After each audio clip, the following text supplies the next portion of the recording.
Hello everybody, welcome to our September public board meeting.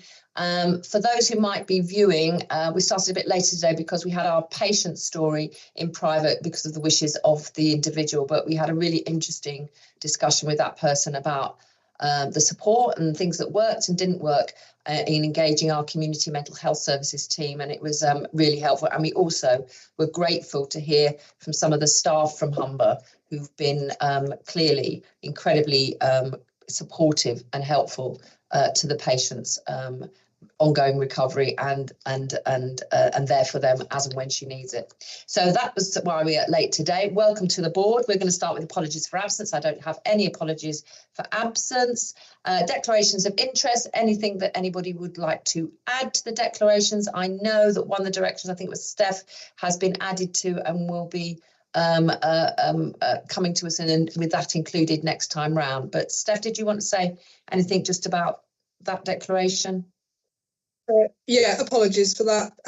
Yeah, it was just to declare that my husband is a trustee of a local charity called Yorkshire Coast Site Support, which may seek to do business with the NHS in future.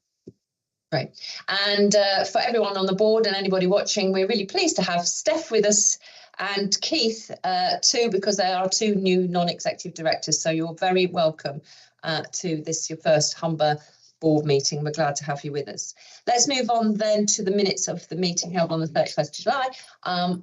Are these minutes correct? And is the board happy to approve?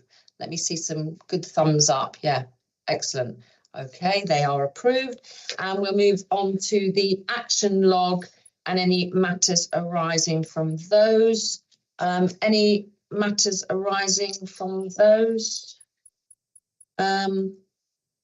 No, I just wondered what on the outstanding actions on speech and language.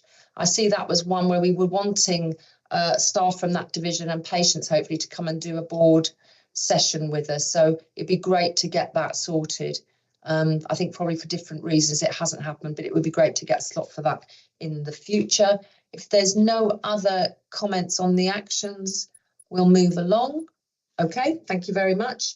To my report, as I said earlier, welcome to Keith and Steph as our new non-executive directors. I'm not going to go through everything report. I just wanted to, obviously I've got two appendices on this report. Appendix 1, it's all laid out there. I'm asking the board to approve the appointment of Dean Royals as the Senior Independent Director. Francis Patton, who left us at the end of August, had that role before, and it would work from effect from October 2024. And in line with previous arrangements, there was additional payment of £2,000 per annum. And I need your approval for this. Are there any questions about that proposal? Is everyone in favour? Thank you so much. And Appendix 2 is actually around the board committee chairs, membership and champions. It's just to note, I think I circulated a version of this to the board already. I hope it all makes sense. You'll notice that actually there are a mixture of champions that we're required to have and those we choose to have.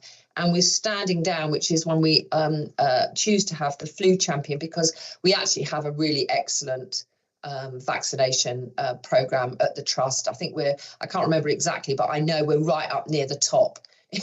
Yeah, Michelle is nodding. We're really well up at the top, both for our flu vaccination program and COVID as well. And I think it's matured, and we felt actually this was a role that was not necessarily needed. There's lots of things you non-executive directors do, which is great, but this one is mature and is working well. Any questions on that? Okay, thank you. I'll take that as noted. Anything else on my report? No, brilliant, great. Straight to Michelle. Priyanka's got a hand up, Caroline. Oh, sorry, Priyanka, I missed that. Apologies. It's literally just gone up now. So Priyanka. It's not a question as such, Caroline, but it's just a comment I'd like to make. You put on your report that made an unannounced visit with Lynn, and I would like to make the comment that it was like a very positive visit, and like I've done quite a few visits during my time here, and for me it's like sort of tangible evidence and like assurance of, you know, what the trust is providing. And so it was really everything that I looked for was like very positive, from patients to staff and to the environment and the facilities and everything what we've been talking about. So I'd like to make a comment on that because you mentioned that about that visit on your report. Thank you, and thanks for sharing that, Priyanka. I think these visits are so important, both the planned but also the unannounced visits as well. And Kwame and I, as I didn't say in the report, went to Inspire the other week, and it was great to be able to do that, and how open everyone was, which was good. Always good to hear. Thank you. Okay, we'll move on to your report, Michelle. Thank you, Bianca, for that. I'm sure we'll feed that back to the team as well. So good morning, everybody. This for the two new non-execs that we've got. Welcome to Steph and Keith. It's just the Chief Exec's report where we put in all the operational details from around the organisation. I touch on a little bit around what's happening nationally and what's happening regionally as well, but we sometimes pick up some of that in part 2 as well. But it just gives you a bit of a whistle-stop tour of the work that's taking place month on month from the directors. So I'm not going to go through it all verbatim. I'm going to pick up a few headlines. I'm taking the paper as read. There is a couple of policies to ratify, the retirement policy and the business continuity policy. Congratulations on our chair being awarded the fellowship, which I think is really, really positive. So well done, Caroline. That's a huge feat. So you are now, what is it, honorary fellowship of the Royal College. So so well done and congratulations on that. I thought we really needed to recognise that. Picking up Priyanka's point, we start the report with the visibility of the directors, because it's something that we feel very strongly about, that we actually do get out and about within the organisation. So we just put a little bit of a resume on there in relationship to where we've been throughout the organisation. I continue to do face-to-face visits alongside hybrid meetings. I do a lot of meetings as well, because we've got such a large patch in between on Teams and stuff. I find those really, really helpful, as well as physical visits. Great that we have got veterans reaccreditation, so I thank everybody that was involved with that. That's a really important part of our work, as is the occupational health. So well done, Karen and the team, for that, which I know took a lot of work, and it's a very small team. But please have a look at the work that they do, from the MOTs that are going down exceptionally well with staff to obviously the standard occupational health. It is a service that just goes that little bit further. So thank you for that. I'm not going to go through the awards because we've been shortlisted for several awards, and we've also been highly commended in a lot as well. So I thank everybody that's listed, everybody that's named, because we continue to do that. And that's just a way of us showing what our staff do in the really challenging situations that they work in. We appreciate we've got pressures, we've got challenges, but they continue to excel at how they deliver those services. There's a bit of an update on health inequalities, though we'll be touching on that later in strategic board meetings, but it just gives us a bit of a flavour of where we're up to. Kwame is the senior responsible owner for that. And I want to pick out the UNICEF award, the Gold Award. The East Riding team, this is for breastfeeding. And obviously we talk about Start Well and the preventative piece in the first 1,000 days of a child's life. The East Riding 0 to 19 so have had UNICEF Gold accreditation for a few years now, and it's really difficult to get, and there are very few organisations that actually manage it. What is absolutely astounding is that the whole 0 to 19 service have been accredited with the gold standard on their first attempt. And when you look at the data and the statistics around breastfeeding, they're really making a difference to what is a very, very deprived inner city area. So I do want to just acknowledge that. That's in there. ICB, lots of issues mainly around finance and the blueprint, which we'll touch on. I'm sure Lynn wants to pick up a little bit about MAPA, because that was something that was on the board work plan. And I'll allow Lynn just to touch on a little bit about the winter plan. We haven't had the winter plan letter yet. But we have developed our plans for this winter, because we always do try, we always do it on the hottest day of the year.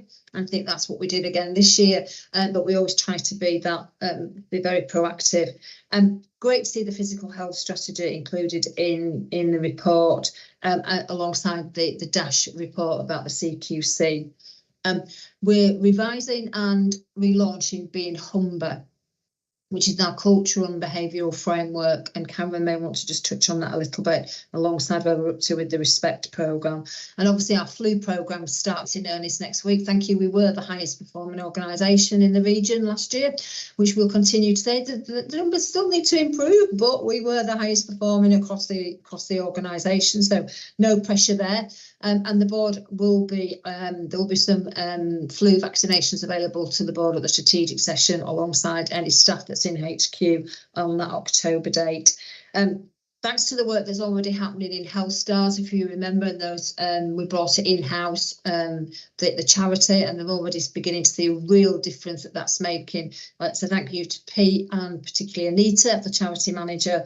Humberfest was a great event, but lots of work taking place in relationship to our strategy.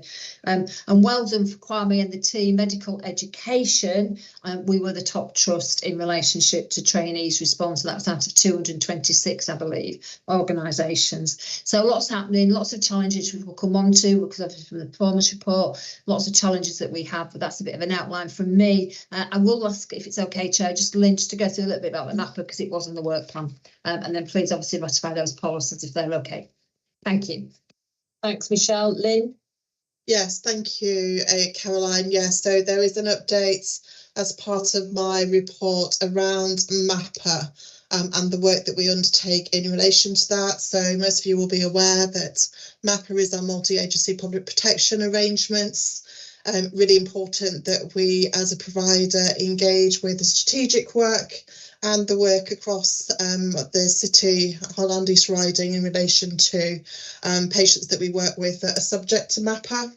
So our clinical lead in relation to MAPA is now Helen Courtney. Some of you will be aware that it was previously Kate York who left the organisation at the beginning of the year. Helen is supported by our clinical director, Paul Johnson, in this work as well. So as part of that, we undertake reciprocal training. So the MAPA Strategic Board provide training through probation to us, and also similarly we provide training as well to the probation service. And we have single points of contact across all of our relevant divisions in order to make sure that we are responding to those MAPA requirements and obviously managing those service users who are subject to it within the guidance and appropriate protocols that are in place. So there's nothing to escalate to the board. Currently, that's working pretty smoothly and well at the moment. Obviously, we have considered it, and I also make reference in my update to early prison releases. So we've been looking at that very closely and really supported by the MAPA Strategic Board in understanding sort of detail and where patients subject to MAPA are within those cohorts as well. But that's gone well so far with the first tranche of early releases. But happy to pick up any questions. Thank you, Lynn. And presumably on those early releases, there may be people who aren't within MAPA but may come into contact with our services for all the obvious reasons. Yeah, and the vast majority actually, Caroline, are actually, if they come into contact with our services, it's through our community mental health team. So we've been thinking and obviously planning for the impact of that. Thank you. Okay, any questions from or comments from any colleagues to the report? Any hands up? I'm just looking. I don't miss anyone. Stuart. Well, only to say that there's a vast amount of really positive information in this report, as everyone, you know, is really congratulations to the team on all those fronts. And a question for you, Michelle. We seem to have lots to celebrate, and the team does very well getting information out about all the great things that we're doing. I really hope that staff have time to appreciate and learn how well they're doing as a collective force. Yeah, thanks. Yes, obviously, a lot of the shortlisting involves an evening or some sort of event. So obviously we facilitate that. But also we've now started. I'm sure people should have seen it, a good newsletter celebrating. So we do send that far and wide as well. That's not, as I say, not to go with that we haven't got the challenges, but I think you're right. We do need to celebrate what we are doing, because I think staff are continuing to develop those real good practices. And I think it's about, I also mentioned to staff that what they're doing sometimes isn't just standard practice, because I think sometimes staff feel that what they do is just done everywhere and is standard practice, and a lot of the time it's not, because they have done some of that innovation. So the Humber new celebration letter is part of that process, but any other ideas I'm more than welcome to look at. Yeah, thank you. Thank you very much. I can't see any other hands up. Kwame, please pass back our congratulations on the training. That's amazing, top trust. And also, I think Karen, I noticed as well that off framework agency use, we've actually met the target we had on that to remove off framework usage by July. We did it actually in June. So pass that back as well. Okay, thank you very much. Can we ratify then the retirement policy? Everyone happy to ratify that? Thank you very much. And the business continuity policy. Thank you so much. Publications and highlights report, Michelle. Yeah, thank you, everybody. I'm not going to go through this. This is, again, just for the new non-execs. It's just something where we put all the major documents in that we've received over that month, and we put a little bit of an update about which director's leading on it and where it's going to potentially go, or if we've done any work on it. I'll take it as read, Caroline, unless there's any questions. Thank you. Okay, any questions? No, it's a useful document. Oh, hang on, Keith. Just to say how useful it was, and I've never seen it done like that before. It was really, really useful, is all I wanted to say, Michelle. So thank you so much, because it just put it all in one place. Yeah, thank you. That was the intention, so thank you for that. Yeah. We get that many things from different places. It was what's relevant, but more importantly, how we're dealing with it. But thank you for that, Keith. Yeah, you echo my sentiments exactly, Keith. Thank you. All right, brilliant. We'll move on now to thank you for your patience. Mandy, and item number 8. Thank you. So I've come to share with you this year's Patient and Carer Experience Annual Report, including complaints and feedback. There is an 11-minute film to support the report to create an accessible opportunity for people to view it from our website, as well as a detailed report that supports the film. I'm going to share with you all today the first half of the film, because the 11 minutes is quite a long time. But what I would love you to do is, in your own time, if you could have a look at the rest of the film, because there's some great information in there. So the film itself, it shares with you what the organisation has been doing trust-wide with regards to patient care experience, listening to the voice of our communities, but also it looks at all the work that's been going on over the last 12 months in all of our divisions. And each division provides their own highlight update. And we've also got information about quality improvement and patient care experience and complaints and feedback. So I will share my screen now and share the first part of the film.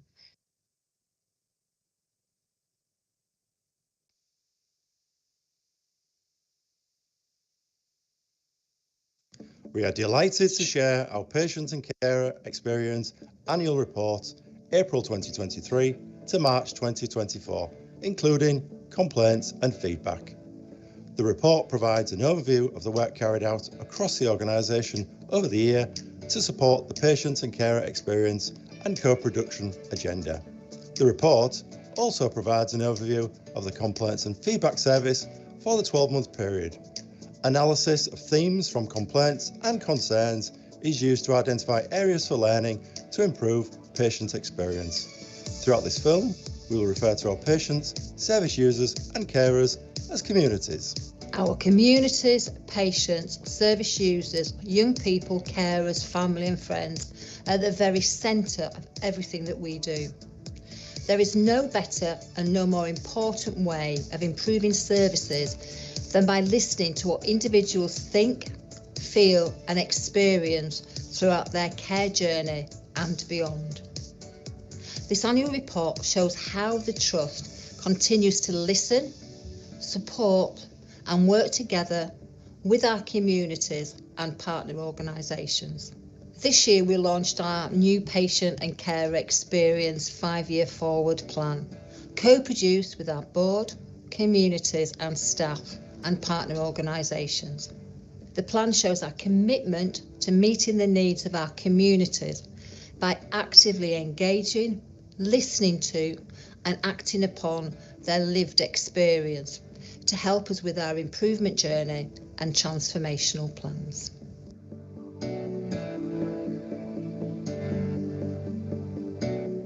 As Medical Director for the Trust, I oversee the Patient and Carer Experience agenda. By listening to feedback, it is helping us to understand and influence our service provision, as well as shape the services we deliver. Here is a look at what we have been doing over the past year.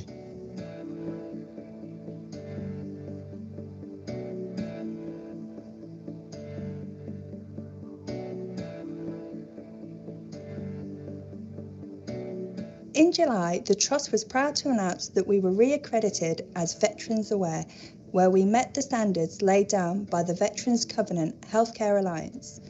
We were initially accredited in 2020. March 2024 saw the refresh of our Caring for People of Different Faiths guide.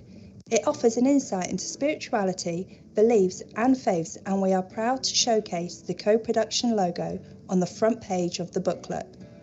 April saw the introduction of the Involving Patients, Families and Carers subgroup of the Patient Safety Incident Response Framework Steering Group. The group has provided a patient carer voice to help inform the Trust-wide approach to supporting the patient safety agenda. The Trust continues to be a lead provider in the Humber and North Yorkshire Integrated Care Systems, a good experience initiative. In time, this project will develop a communication charter which will identify principles around an agreed and expected standard of communication for everyone accessing any services from organisations within the ICS. New work developed in partnership with people with lived experience can display our Trust's co-production logo. This adds value and recognition to the hard work and support that goes on behind the scenes to co-produce work and to showcase where co-production has taken place.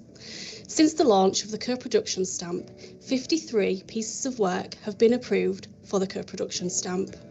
Experts by experience are people with experience of using our services as either a patient, service user or a carer, who support pieces of work with the Trust and are paid for their contribution. Since the launch of our Experts by Experience initiative in January 2023, 25 individuals have completed an application form to register their interest to join our database.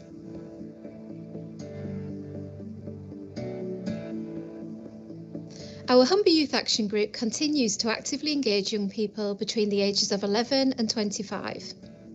Over the past year, 16 sessions have taken place where young people have participated in a variety of activities.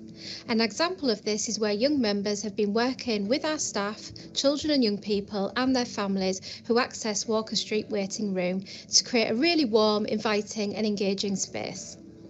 July saw the launch of the Youth Recovery and Wellbeing College, a person-centred community for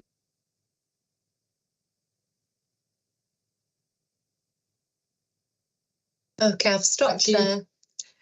Please, if you wouldn't mind having a look at the rest of the film, after the meeting, that would be wonderful.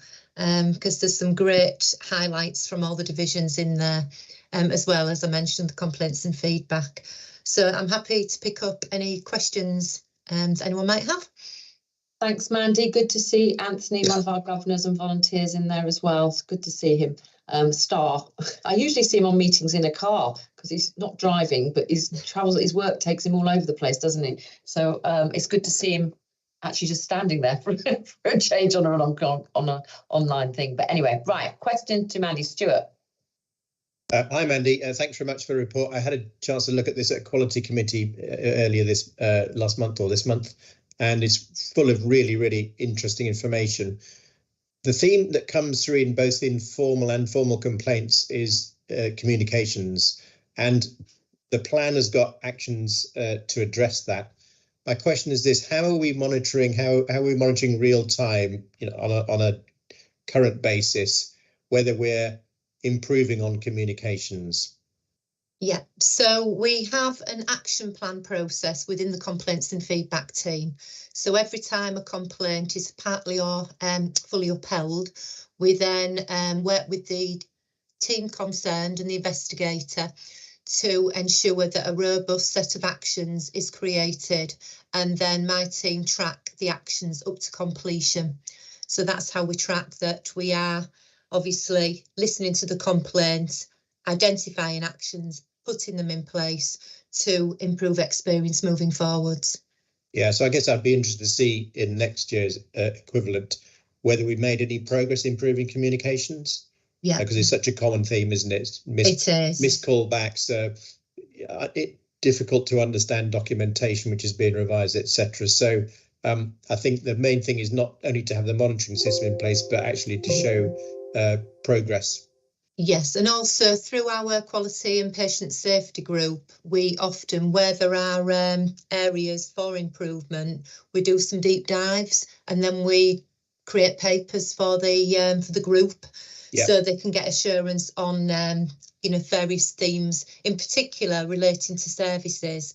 And you will have noticed through the film, Stuart, that a good experience, the Integrated Care Systems Initiative, has identified communications as the top theme across providers throughout the whole of the integrated care system.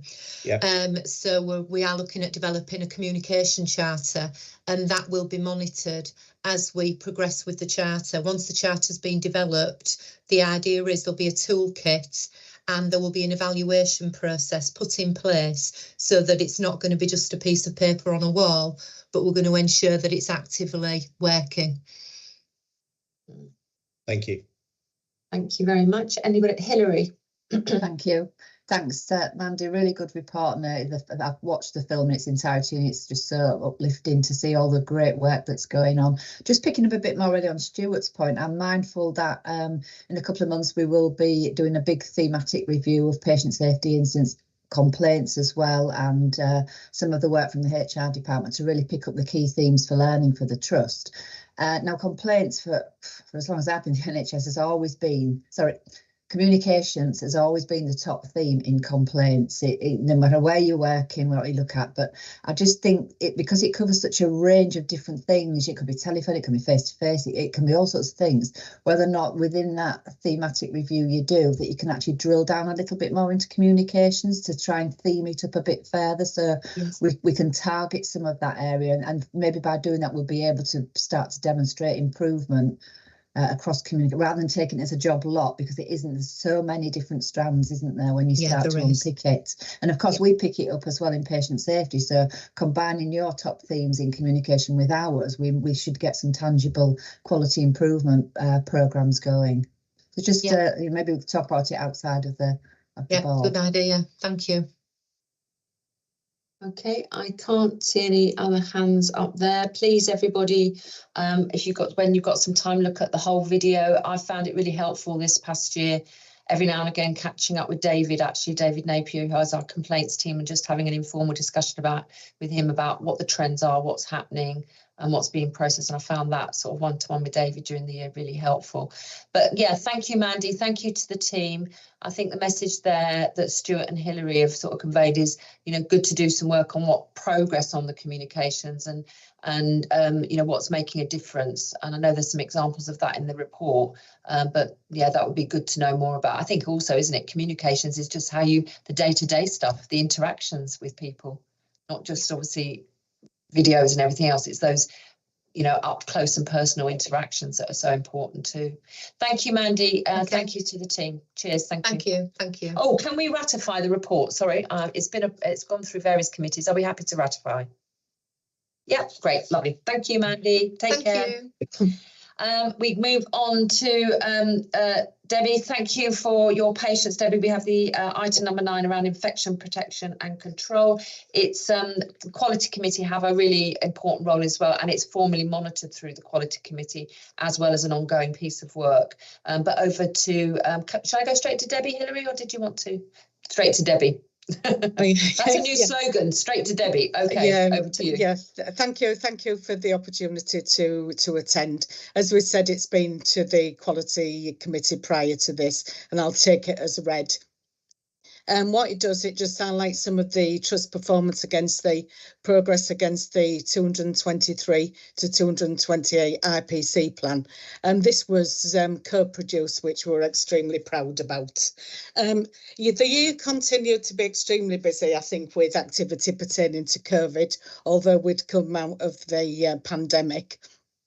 And, we still continue to give a large amount of advice and support in the management of COVID-19 to the staff following the withdrawal of quite a large proportion of the national documentation. Unfortunately, this still remains the case. We think it goes a little quiet, and then the numbers start to pick up, and we are seeing an increase at the minute. Key areas, kind of just that I want to pick out was around the performance against the locally, our trust and locally agreed contractual arrangements. We saw one C. difficile within the trust that was trust apportioned within the year, and no other organisms, which was really, kind of really positive news. The trust overall mandatory infection control training compliance remained remained over 90%, and that was consistent throughout the year. We were a little concerned, however, with the, as this was being delivered virtually, and it had been delivered virtually since 2020. We enhanced this training programme by the delivery of a face-to-face hand hygiene and personal protective equipment competency training package for all of the clinical staff, and we started that as part of the quality improvement piece of work, and we've now got up to over 80% of our clinical staff who undertake direct clinical care, having received the training package in a face-to-face manner, and also have been assessed as competent in the delivery of their practice. Other elements which we're extremely pleased to participate in was around the National Point Prevalence Survey programme. This had been taken place on a number of occasions in secondary care, but we'd never had the opportunity to avail ourselves, of this instance. And what we did is, between September and October, we reviewed all of the antimicrobial prescribing and the burden of infection within each of the clinical areas. It's been extremely disappointing, I have to say, that we're still waiting for the national report to come out, despite it taking place in September and October of last year. But we did get initial feedback data, and what it indicated is a really good level of antimicrobial stewardship across the inpatient settings. We also, on that point on the survey, we had an extremely low burden of infection. And what we worked out is the infections that we did have, 50% of them weren't really attributable to us. They'd been, they'd come with the patient when they'd been transferred from secondary care. Other things, so those were the main points, and there's there's a lot of other information in the document itself. It's probably disappointing that we've still got challenges around the estate, and that continues to take up a large part of our work, working with colleagues and trying to improve. It's most of the problems around the ageing estates, not the efforts of the, kind of the staff and the facilities team. And certainly, kind of we have spent quite a large amount of money improving ventilation. We improved the ventilation in ECT, and ventilation work has been taken place in New Bridges and Westlands, and we still continue to review the areas and look at those in greatest need. Water problems have persisted, and that has been in Maester Lodge, and they've been ongoing for probably well over a year. I think practically every part of the water system has been, kind of reviewed and replaced. And we are in a position now where the results, we have still got some positive results, but, hopefully, we will see, kind of the Legionella being eradicated from the site in the next couple of months, the way that the results are going. I'm happy to take any questions. Thank you, Debbie. The rest of the report. Thank you, Debbie. We know you and your team are incredibly vigilant on every front, and I'm really pleased that we're taking part in looking at issues around, prescribing antibiotics as well, and playing our part in that space too. And we seem to be doing really well on that front. Any questions, Phil? Yeah, it's just to say that we received a very high level of assurance at Quality Committee with this report. I'm very pleased to receive it. Wouldn't be doing my job if we didn't highlight the fact that we're probably putting good money after bad, spending money on aging, time expired estate, and it'd be really, it would be really a real move forward if the capital programs were able to make some move forward. So money's being spent to keep patients safe, but it's only for short-term benefit, and it'd be better if we had new estate. But other than that, we had great level of assurance from this report. Thank you, Phil. Anybody else? No. Okay. Oh, sorry, Michelle. Yeah, no, I just wanted to just thank Deborah and the team. And again, it's a very small team, and the amount of work that they cover it is really impressive. So, and the outcomes that they have. And I think how well known you are across the organisation as well, because people do know who to contact, and it's very clear that happened. So just wanted to commend the report and just say thank you. Yeah, thank you. I'll let the team know. Thanks, Michelle. That goes for all of us. Thank you. Can we please ratify this report? Everyone happy to do that? Thank you very much. Thanks very much. Take care. Thank you all. Thank you. Okay, we'll move on now to item number 10. We have Paul Johnson, our clinical director. Hi, Paul. Sorry for keeping you waiting. No problem at all. Let's go straight in. Did you want to say something, Hilary, before Paul goes straight in? I'll just hand straight over to Paul. As the EMT have looked at this report, we've also looked at the action plan that's been pulled together, but I'll hand over to Paul now to sort of give the position where we are with it. Thanks very much, Paul. Paul, could you sort of introduce it a bit, because anyone who's viewing in may not know quite what this is about, and I think it's really important we could just flag that. Thank you, Paul. Okay, thank you very much. Morning, everybody. The report, as you can see, was intended to summarise the CQC review of the care of a service user following an incident in Notts Healthcare. And following the CQC report, it had a number of recommendations for not only just Notts Healthcare, but for ICBs and from NHS England. The incident that occurred is a very rare occurrence, and I think it's important for us to say it is a very rare occurrence, and it was a very tragic set of circumstances that led to the death of members of the public. So obviously this is something that we all take extremely serious, and the intentions of the report was to highlight areas where improvements can be made. So my report, as you've seen, is to try and summarise that report and to look at those recommendations and where we are at as a trust.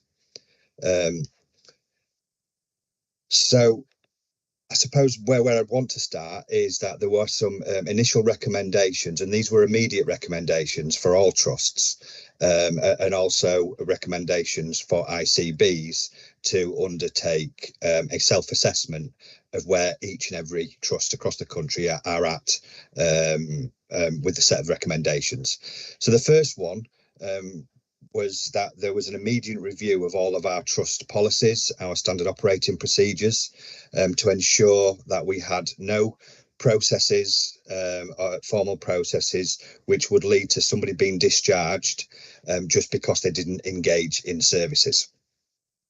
And this is something as a real positive assurance for us. This review was undertaken immediately, and was found that from a trust perspective, we have no standard operating procedures or policies that would indicate we should discharge people because they don't engage in services. One of the second key recommendations, as you'll see from the report, is around that maturity index self-assessment tool, which has been identified by the ICB for us to undertake to see where we're at around assertive engagement and how we assertively engage with people who use our services. The tool was identified quite quickly, and our trust approach to this was very much that we had a very tight time scale, but we wanted to ensure that there was clear focus to making sure that self-assessment was done robustly, so that any recommendations that we find are based on good evidence. So we identified a lead, a clinical lead to support this piece of work immediately. And this self-assessment was undertaken not just by a few people sat in a room. This was taken out to every multidisciplinary team in every community mental health team across the trust for us to really engage with all of our services and do that self-assessment to identify areas not only where we're doing okay, but areas where we might need to look at improvement. From that self-assessment, this has been turned into an action plan. This has all happened over the period of 6 weeks. So at the time of submitting this report, as you will see, we were in the process of finalising that self-assessment. We've now undertaken the action. We've now developed an action plan, which was discussed with the executive management team yesterday. And it will be submitted to the ICB this week. The self-assessment process has identified that the trust has is in a strong position regarding what is currently in place within existing services, although it has identified some areas of improvement which we would expect it to happen, and these have been included into the action plan. A key area for us is around currently the trust don't have a separate criteria and a pathway for assertive outreach or intensive case management function within our CMHTs. This is largely because we don't have a separate standalone assertive outreach team. Currently, our CMHTs should provide an assertive outreach assertive engagement approach to all people, not depending on a diagnosis. It should be all people that require our services. Whereas an assertive outreach service, traditionally, the assertive outreach service is a specialist standalone service that sits outside of the CMHTs, which does assertively engage people, but this is diagnosis specific and has a set of criteria. Because we don't have that, on our self-assessment is identified those gaps that we need to look at how we ensure that those criteria, those assertive engagement approaches are clear within all the processes that we have. This issue around assertive outreach and assertive engagement is up for a lot of national debate at the moment, and we are working closely with colleagues in the ICB and connections to the national team to ensure that we are fully aware of what's going on nationally, because there will be some guidance to follow, which we will take into consideration when that arrives.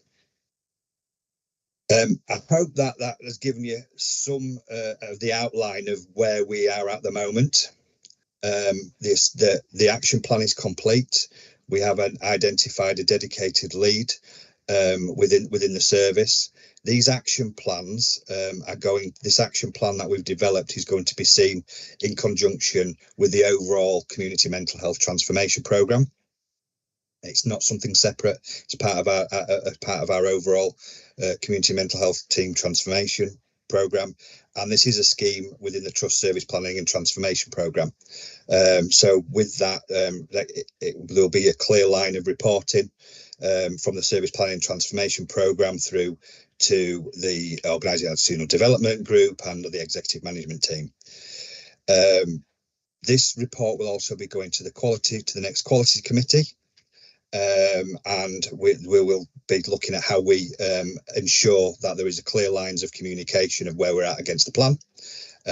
And I would just like to say from the board's perspective, I hope that has given you some positive assurance of our current position, but also would like to ask for any feedback of how you want updates to come to the board in the future. Thanks very much, Paul. So yes, by the end of this item, it would be good to have that clear for Paul and other colleagues. It is an important area. I'm sure I've got a number of hands up, so let me go straight to colleagues for questions and comments. I'm sure some of that will be about the issue around the assertive outreach work in that as well. Steph. Thank you. Yeah, I think this obviously this is a process that started, and I think as a board is such a high profile and important issue for us, with potential resource implications as well for the organisation, that I would certainly welcome some reporting at board level around this, and I'm sure members of the public would too. I just want to, moving away a little bit from the assertive outreach, because I'm sure colleagues will come back to that. I'm surprised actually that the early actions for trusts may be happening but not mentioned here around information and intelligence sharing, in particular with probation and police, around high risk individuals, and what our trust engagement with those forums are at the moment. And secondly, obviously one of the key issues identified is engagement with families and carers, and again how we're positioned in relation to that, and high risk individuals as well. If we could perhaps just cover that at some point as well. Yeah, absolutely, Steph. And I can say from a relationship with our colleagues and information sharing with police, we have various different mechanisms. We have good, strong relationships with our police colleagues. Also, a lot of the work, and it doesn't cover everything, but a lot of the work, as Lynn mentioned earlier, around our MAPA processes that we have in place, which helps from a formal MAPA point of view, but also of those links that we have with our probation colleagues and our colleagues in the police. And that is a strong element of the work that we've been doing for a number of years now to improve those relationships. The other thing around the family and inclusive care, this is an element of our action plan. And it's something that we've spent a lot of time over a number of years, is to try and improve that family care coordination. We have specific training programs around family inclusive care coordination, which all of our staff have undertaken. But there is further work there for us to do to ensure that that is at the centre of what we do. Thanks, and that Paul. will be part of the work going forward. Thanks, Paul. Can I suggest that actually, I know there's a bit of timing issue here. It'd probably be helpful, because I'm sure the executive management team have all seen it, for the NEDs to see the action plan. And then obviously they can see, what you're identifying and what you're planning to do. I think that'd be helpful, not just the quality committee, for all of us, if that can be sent out. Let me move on to Stuart. Hi, Paul. Thanks very much for your report. We often talk in this board about culture and open and honest reporting. And can you give me a sense of the spirit in which the staff involved in undertaking this self-assessment kind of responded to the requirement to review what's going on? Yeah, I think I think, as we've said, this is very high profile. There's a lot of things across the media and there's a lot of attention on this, which is quite rightly should be. And I think our staff who work within mental health services, this is something that they feel quite passionate and strongly about, is that how do we provide the best care possible for our service users. And I think the openness of the multidisciplinary teams across all of our CMHTs and the way this was undertaken, it was a very open and honest process, and people were really clear about where they thought that things were good, and they were very clear about where things could be improved, and also how we're going to improve that. And I think that is something that across all of our CMHTs is that they're aware of some of the challenges that we have, and the commitment there is to do what we can to improve things. And we can only do that if we approach this in a real open and honest and in a learning, in the culture of learning and improving our services. Yeah, I think my question was, I could see how people could feel quite defensive in this sort of situation. So it's good to hear that there's a predisposition to openness and reflection. So thank you for that, and encourage more of the same. Thank you. Thank you, Stuart. David? Thanks, Caroline. Thank you, Paul. A couple of questions, if I may. You started by mentioning that there is no trust-wide policy around discharging patients who disengage. I'm just wondering if you can expand on that a little bit, because if we don't discharge at some point, the caseloads will just become infinitely huge. And is it helpful not having a policy, or should we have a policy? Because it feels like we need to give the teams some guidance around this. At what point and what the trigger point, and how do we check that? So that's question one. And question two. With the assertive outreach function being kind of incorporated into the community mental health teams, I mean, this is a hugely intensive function. Have we got the resource to actually do that, or is this just something that we write on paper that we do it, but can we actually do this safely and routinely for everybody that needs it? Okay, thanks, David. I might have to ask you to repeat the second one by the time I've got to it, but I'll try and answer the first one first. Around the policies around that we shouldn't discharge people, you're absolutely right. What we're saying is that actually what our policy should say is that how do we engage people, how do we support, and then how do we get to the point where we discharge. And I think that has to be based on not a policy that says if you don't turn up to three appointments, we'll discharge you. What we should have is that, and this fits in with how we undertake our assessment and how we formulate what our response should be, and formulate hopefully with the service user, or the knowledge of the service user, around what is needed or what we need to reach to the point of discharge. So we're not saying that we'll never discharge somebody because they haven't engaged in services, but what we should have done is a set of things before that happens, to ensure that we've covered all angles, that we've looked at all opportunities, that we've got a formulation of that risk, and we've tried to put in a plan so that when that service user is ready to engage, then they can come straight back into services without jumping through any hoops, or that the people around them, which is including family, which is including GP, which is including wider community assets, that they're aware of how to escalate or how to get back into support when needed. Does that make sense? Does that answer it does. That's really helpful. And the second question is about the resourcing in the CMHTs. So, and I think that's part of the self-assessment, is looking at what model, how can we approach this in the best way? And some of that will be around, okay, we need to take the resources out of that picture to start with, to look at what is it that we need. But we obviously have to look at what that resource implication is. And that's something that this is a very fast, rapid changing situation. We're getting things coming through from the central team all of the time. One of the things that have just only come in this morning is that we have been asked to look at what would be a non-resource. Sorry, I'm trying to choose my right words. Is what can we do with no resources, and what can we do if we add further resources? And I think that's the process where we're in now.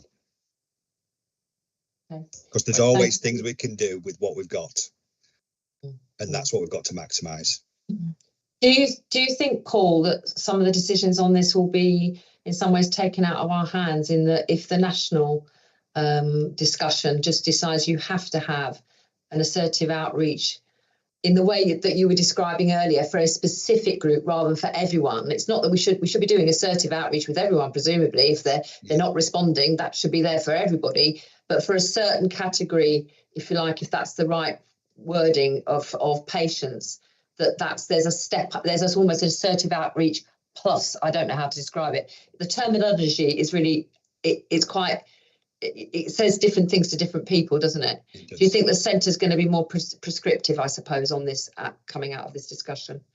I think it would be fair for me to say it depends who you talk to, and there may be some more prescriptive things coming, but I think that's why it's really important that us as providers, us as trust, is that we work with our staff, we work with our service users and our communities to look what we think what is best, and it's how we then influence and maybe not influence, but be part of that national discussion of how can we have the best approach for our local communities. Yeah, thank you. Dean, and then Kwame and Michelle. Dean. Thank you, Paul, for the report and for turning it around so quickly, because I know that this has only recently sort of come into the organisation, and thank you also for highlighting that these are very rare circumstances, but to add my condolences to all those that were affected in Nottinghamshire by this, but really appreciate the work that's gone into getting this to the board, that public and service users can see that it's arrived, and there's a series of actions that we need to take seriously. I'm conscious that you're working on the action plan, and it seems from the report there are actions for NHS England and for the ICB that will also be considering it over this week, so that may generate more action. So it's just I guess that governance question about reporting to the board, and it seems to me that you've highlighted in there for some oversight through the quality committee, where colleagues will know that these things can get a lot more sort of scrutiny because we have more time to talk about the particular actions and work with professionals. But I also wonder, and this may be something for the executive team, is that as you're looking at the action plan and the stuff that emerges over the next few days, whether there might also be some activity that we'd want to channel through the mental health legislation committee. Again, without sort of seeing it in the overview, we don't want to sort of separate it out too much, but again, the sort of expertise that we get through that committee can perhaps add some assurance to the reassurance that we're getting that you've already started work on this. So thank you for that, Paul, and for colleagues that have pulled this together so quickly. Thank you, Dean. Kwame. Yeah, thanks, Paul, for the hard work through that. I think that there's a national conversation in response to what Caroline's conversation was about, trying to make sure we understand and learn from what awfully happens in Nottingham. And as a college and colleagues, medical directors, some of the things that we're looking at is a core component which Paul is and the trust is trying to look at. And there are about 4 or 5 things. One is building a relational psychiatry where we build relationship with patients and families. Having a strong MDT where decision making is made by a multidisciplinary team. And then also to have a situation where the triaging of patients is done in a clear way. And then also, lastly, by the use of Mental Health Act or CTO. So these are the core things ingredients which everybody is looking at to make sure that if those ingredients are within the team, then hopefully you engage people assertively, not just the patient, but the family. So that is how we're trying to influence the college point of view, to say if we get the ingredient rather than a name on the door, but what is the core ingredient within the services to support patients and to prevent this from happening. Thank you, Kwame. Paul, did you want to add anything to that? No, just absolutely, Kwame. And they're the areas of focus that we'll all be looking at. Okay. Michelle? Yeah, no, thanks, Paul. And I'm not going to obviously go over what we had a long discussion at the exec team time out yesterday, because Paul was there and we had a look at it. And just want to say this links into a lot of work that we've already been discussing at board and at the quality committee through our transformation programme through CMHTs as well. So it's really important to link those together. This is not just a piece of work we're starting to action now, it's something that's already been ongoing, as Paul alluded to earlier. So we just need to make sure that things connect together. We will send the board out some of the assurance, because I'm happy to circulate the action plan in this instant. I think it's useful to have. I think it's a good point from Dean about if there's anything the mental health ledge can do, but obviously the main committee will obviously be the quality committee, but given the importance of the transformation piece, I think the exec team will keep a bit of an air cover on this as we go through, and it'd be interesting to see how the ICB reacts because of the funding aspects as well, because there may be some, well, there probably will be some funding implications as well. But just to reiterate that this is a multi-agency as well. We need to make sure that we continue to have conversations with the wider stakeholders and partnerships that we've got, and also to build on that MDT piece. What we did have a conversation yesterday at the exec team, which I'm sure the quality committee will pick up, is how do we know? So we've got the reassurance, we've got the action plan, but how do we know how we're making a difference and reaching out to people? We already had quite a long conversation about some of the audits that we already do. So it's a bit about, again, pulling all that together so that we don't reinvent the wheel, that we build on what we've got, identify the gaps, but also then come back to this point is how do we know we are doing this, rather than just look at the action plan. But thanks, Paul, for your work, because I know you've worked really, really hard and quickly. And it was really good to hear what you said right at the beginning, and this is again the cultural piece that Stuart related to. People know I'm quite obsessed with, that staff are having those honest conversations, because we have to have that honest dialogue with staff, because otherwise we can't make a difference and we can't help change it. So thank you. Thanks very much, Michelle. It's been really, I'll come back to you, Paul, just to finalise that, just to say thank you, Paul. Thanks for all the work, the others who've been working with you on pulling this together. I think, you know, for me, sort of looking at the report, I think what's interesting, it was important to have that discussion around what sort of assertive is the word that's used, isn't it, really? And I think part of that is, you know, about, you know, what are the things where you'll say, hang on, we can't wait for the person, we've got to go out there. You know, they haven't turned up to appointments. We've heard from family they're not taking their medication and so on. And obviously, there's a lot more to do that with that side of things. I think the part of the challenge in all this, obviously the report says key risks, the trust do not currently offer intensive and assertive community mental health care. We do, that's correct, but on another level, we do as well. And I think there's this terminology issue here, isn't there, that over the weeks and months ahead with national providers and national influences as well, we need to sort out, because I'm sure none of us would want the public to go away from our conversation today or wider conversations to think we're not engaged in that assertive approach, and how that pans out at the end of all the discussions and the action plans going in and so on, we'll have to see. But I think we need to provide that sort of reassurance to people that that's ongoing.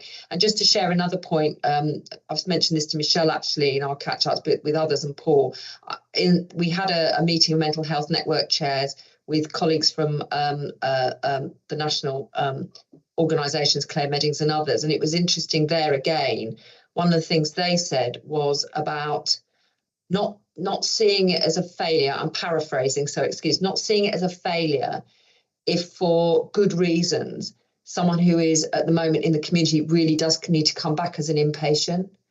And actually, you know, that's understanding, and that might be the right thing for that person. Absolutely. But also the right thing for their safety and community safety as well. So I think it is that relationship between our inpatient services, isn't it, and our community-based services in basically, you know, relationships with individuals who may be in and out for a considerable part of their lives. Absolutely, and I think that you've hit the nail on the head around that language, and I think there's lots of flitting from different meanings, which is going to happen when we're talking about assertive approaches. and assertive outreach teams, because that's somewhere where we have been in the past. So yeah, that's a real key bit for us to clarify, and as part of our action plan is to really understand what it is that we mean, and what model of support that we can enhance to support that assertive engagement for people. Thanks, Paul. That Thanks, makes Paul. sense. That makes absolute sense. And you asked, sorry, Paul, go on. The last thing I'd just like to say is that I just couldn't go without saying that this isn't my work. This wouldn't have been possible if it wasn't for the division, the mental health division, who took this up and saw it in the priority that it needed to be seen in, and has done a lot of work over the last 5 weeks. And also with the work that we were lucky to have Lynette Robinson, who is taking the lead on this, who also works with the ICB and who is also going to be working with the national team, which will help us in our way forward. So Thanks very much, Paul. So you asked the question about guidance on terms of governance. I think first of all, obviously, I think we general agreement that the action plan would be good to share with the non-executive directors as well. I think it is going back to the Quality Committee in November, which is a couple of weeks, I think, before our next board. I'd like to suggest, whether it's through the assurance report, Phil, or as a standalone item update, we have a refresh on some of the activities that are happening at the board in November. And then I think, think about how maybe through the assurance reporting process, in the future, we hear about the work in this area. But I think because it is such a very high profile issue, there's been a lot of engagement. There's a lot of things at the moment. We don't know what will be the end game in terms of national direction. I still think it would be good for us to get some form of update to the board while that is ongoing. And I think, again, with Steph as the new chair of the Mental Health Ledge, I think maybe conversations with Philip, Steph and EMT colleagues about how the Mental Health Ledge Committee can have a role in this that's appropriate would be helpful too. Is everyone happy with that in terms of the sort of next steps in terms of our role? Yeah, we'll sort that out, Caroline, from my perspective, and we'll have a chat with Steph. Brilliant. Thank you very much. Paul, thanks, and thanks to everybody in the division. Thank you, and thanks for your time. Brilliant. Okay, right, I'm going to take the next two items and then we'll have a break. So Rosie's with us for item number 11, the Safeguarding Annual Report. Rosie, over to you. Thank you very much. If you will just bear with me a second, I'm just going to share a couple of slides. It won't be too long though, thinking about time. Thank you very much for having me today. Just for those who don't know me, I'm Rosie O'Connell, the Head of Safeguarding for the Trust. You should see the PowerPoint come up. Can everyone see that? It's coming up. Yep. Wonderful. Thank you. Okay. So I'm here today just to present the Safeguard Annual Report. You've obviously got the full report in your papers, but I just thought it'd be useful to present a couple of slides to highlight some of the Trust's key achievements and some elements of our performance and then priorities for the next annual year. So just a few key achievements. I'd like to highlight the work that we've been doing around domestic abuse and the White Ribbon accreditation. You will know that Humber was the first health trust to get White Ribbon accreditation. We had a successful 3-year delivery of that, and we have since had re-accreditation of that back in October 23. So we're on to our second White Ribbon action plan. Some highlights of the delivery of that action plan. We had a White Ribbon Roadshow November last year. We had 100+ staff sign up to the White Ribbon Promise there, which is, for those who don't know the White Ribbon programme, it focuses on male violence against women and girls, although our whole domestic abuse programme within the Trust does obviously expand wider than that. We had some partners come in and help deliver that White Ribbon Roadshow, and we had really good attendance. You'll see some of the highlights in the report and photos of staff taking part in that. We have another White Ribbon Roadshow planned again this year with some fantastic guest speakers. Across the Trust, we have a really successful domestic abuse champion programme, and we have at the moment 159 champions across the Trust. They receive bespoke training by our staff, and then act as champions within their service areas. And I'm really pleased to say we've got champions across all clinical areas and non-clinical. So a big focus of this area of work is reaching out to our non-clinical staff as well. And just as by way of an example, our estates team have been absolutely fantastic in taking on board this. We've had a lot of communication with them since, because we do focus on staff experiencing domestic abuse as well as our patients and service users. Just because of that staff element, we have created some bespoke guidance for managers as well, just to support our staff and keep them safe. We have established a safeguarding link worker role. We launched our development plan, safeguarding plan for the trust, and a big part of that was looking at our visibility and empowering our workforce for safeguarding. As a result of that, we launched our safeguarding link worker role. So this link worker role is designed so that we can support staff in clinical areas and non-clinical areas in terms of safeguarding updates, knowledge, training, and the idea being that they can then cascade that to their team, and it means that we support our patients in that way. To support the link worker role, we have introduced quarterly safeguarding forums. Again, we've got some really good guest speakers that come in on that, and a big thanks to our external partners who do deliver that. And that happens on a quarterly basis, and all of our champions do attend that. Again, some really good buy-in. We now have 156 link workers across the trust, and to say this is quite a new role, I'm really pleased we've got the buy-in from our staff groups across the areas. And this all helps with our increased visibility across the services with our units and our community teams. We have worked hard to co-produce a lot of our work. So again, the safeguarding plan was a real focus on that co-production element, and we've worked with the Youth Action Group, which I think has been mentioned already in this meeting today. And we have initially focused on some domestic abuse resources. So we've had some domestic abuse resources created with our Youth Action Group, with a focus on those with a disability or from Black or ethnic minority backgrounds.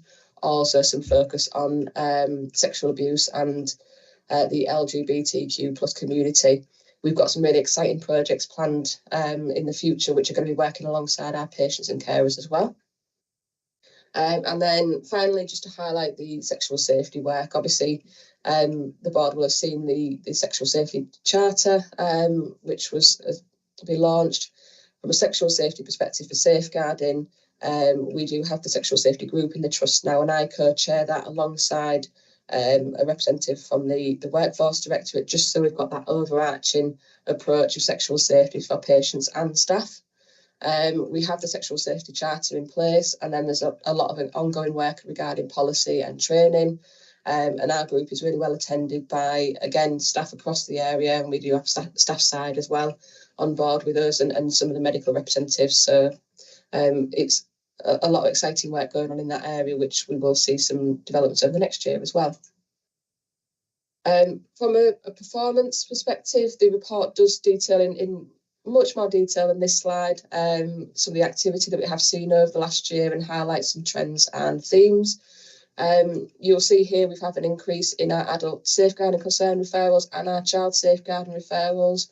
I just wanted to highlight that what we are seeing in terms of categories of abuse generally is in line with sort of local and national trends and themes. So you'll see here in adults, neglect and active omission is what we are most commonly reporting to the local authority. That is in line with national trends. I wanted to highlight particularly the mental health division. In terms of our children's safeguarding referrals, we've done a lot of work with our divisions around sort of the think family ethos, thinking about not just the person you are supporting, but those around them. And the mental health division, which is an adult division, has been referring a lot more children's safeguarding referrals. So it just goes to show that we are doing that and thinking about that, which is excellent. You'll see another of other sort of key findings, performance on this slide, including our training compliance. Within the team, we coordinate and support the delivery of the safeguarding training, and level 3 safeguarding training. Our compliance has hit that set standard or target of 85%, which is an excellent piece of work. Again, just to acknowledge the divisions, because they've really pushed hard to get that in there, and we are now performing at a much higher level in terms of that compliance. We are creating bespoke packages alongside of that. So recently we've launched the self-neglect training package, and that's delivered in person. We've had really good buy-in from our staff with regards to that, and we have colleagues from our Humberside Fire Service coming in to help deliver that, just from the point of view of the hoarding element of self-neglect. So some really engaging training there, which is supporting our staff and our patients. And then we support statutory reviews and inquiries, so we are continuing to do that. There's been an increased level over the last year of statutory inquiries and reviews, such as domestic homicide reviews and safeguarding adult reviews. And as a trust, we do engage in them and support those processes. Finally, some priorities for the next year. Again, they are explored in the annual reports. We have some further work planned in terms of co-production, particularly around work with those in the Learning Disability Service, older persons' mental health, and then working with some of our patients in Westlands, which is our adult working age inpatient unit for females. We are working with the quality improvement team just to get some QI projects within safeguarding launched. We've got 2 QI projects planned, again, around that piece of work with our Westlands cohort, and also the implementation of a safeguarding drop-in service, which is something we are doing in terms of increasing our visibility across patients and service users. We have some work ongoing with our systems. So widely across the trust, there's a lot of work going on with electronic patient records. We have identified the need to introduce a singular safeguarding template for all clinical staff. We haven't had that previously. So we are introducing that in the hopes that it introduces some consistency in recording, and then that efficient information sharing, which is a really key thing within safeguarding. We have a full audit programme in place that's been brought alongside the safeguarding plan for the next 3 years, a really good breadth of areas and topics that we will be auditing.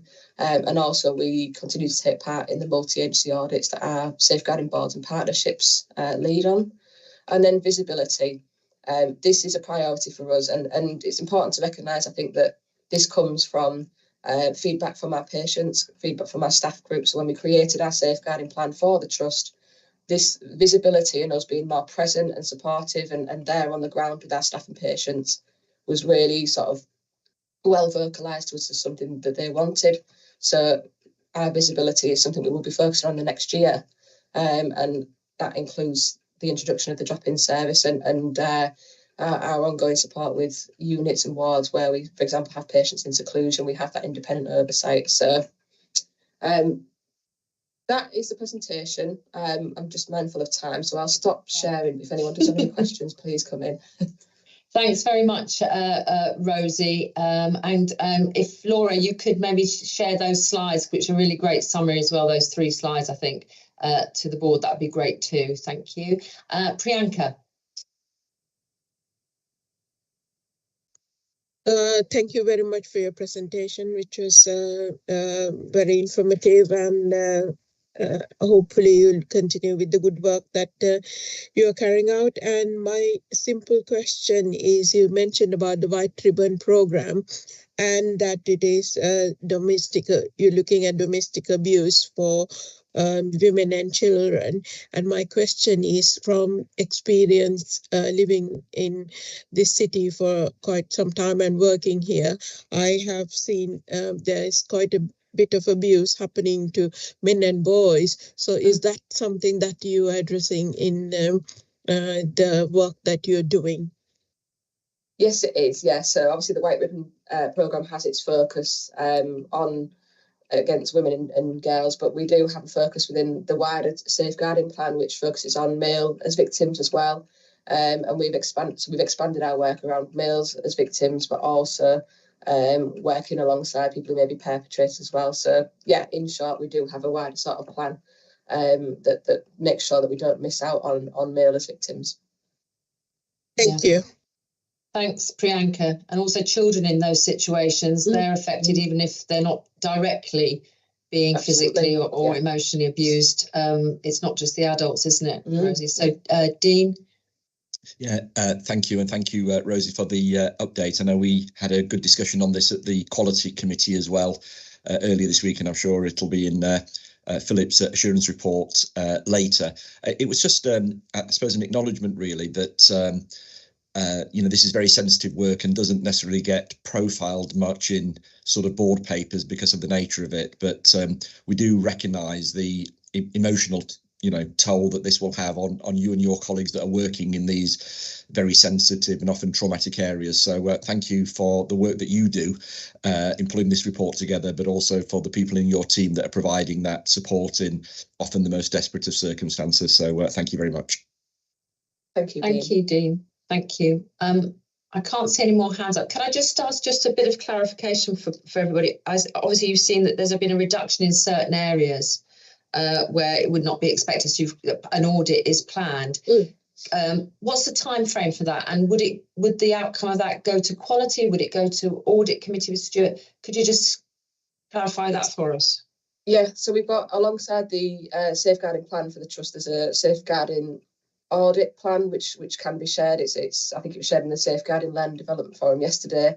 That identifies all the timescales. So we've got within that timescales and audits for the adult referrals and child referrals, just to give that assurance that we are meeting our statutory responsibilities and looking at where the trends and themes are. I'm happy to share that, which will give you an idea of the timescales. From a reporting perspective, the audit plan reports into the Safeguarding Learning Development Forum for the trust, which is held on a quarterly basis, and any complete audits and findings go there, but they also go across divisions and other areas, so that we do embed any sort of recommendations and learning that we have. That's great. Maybe that's sort of just, again, since that's a piece of work that's been identified, once it's gone through obviously operation, I think it'd be good for probably the appropriate committee to just get an update on the outcomes of that. Yeah, we'll put it into the quality committee. Yeah. Sorry? We'll pull it into the quality committee, Caroline. Perfect. Thank you very much. Thank you. Thanks, Rosie. Thanks for all the work you and the team do. I know you're involved as a team as well in the huddles that take place as well.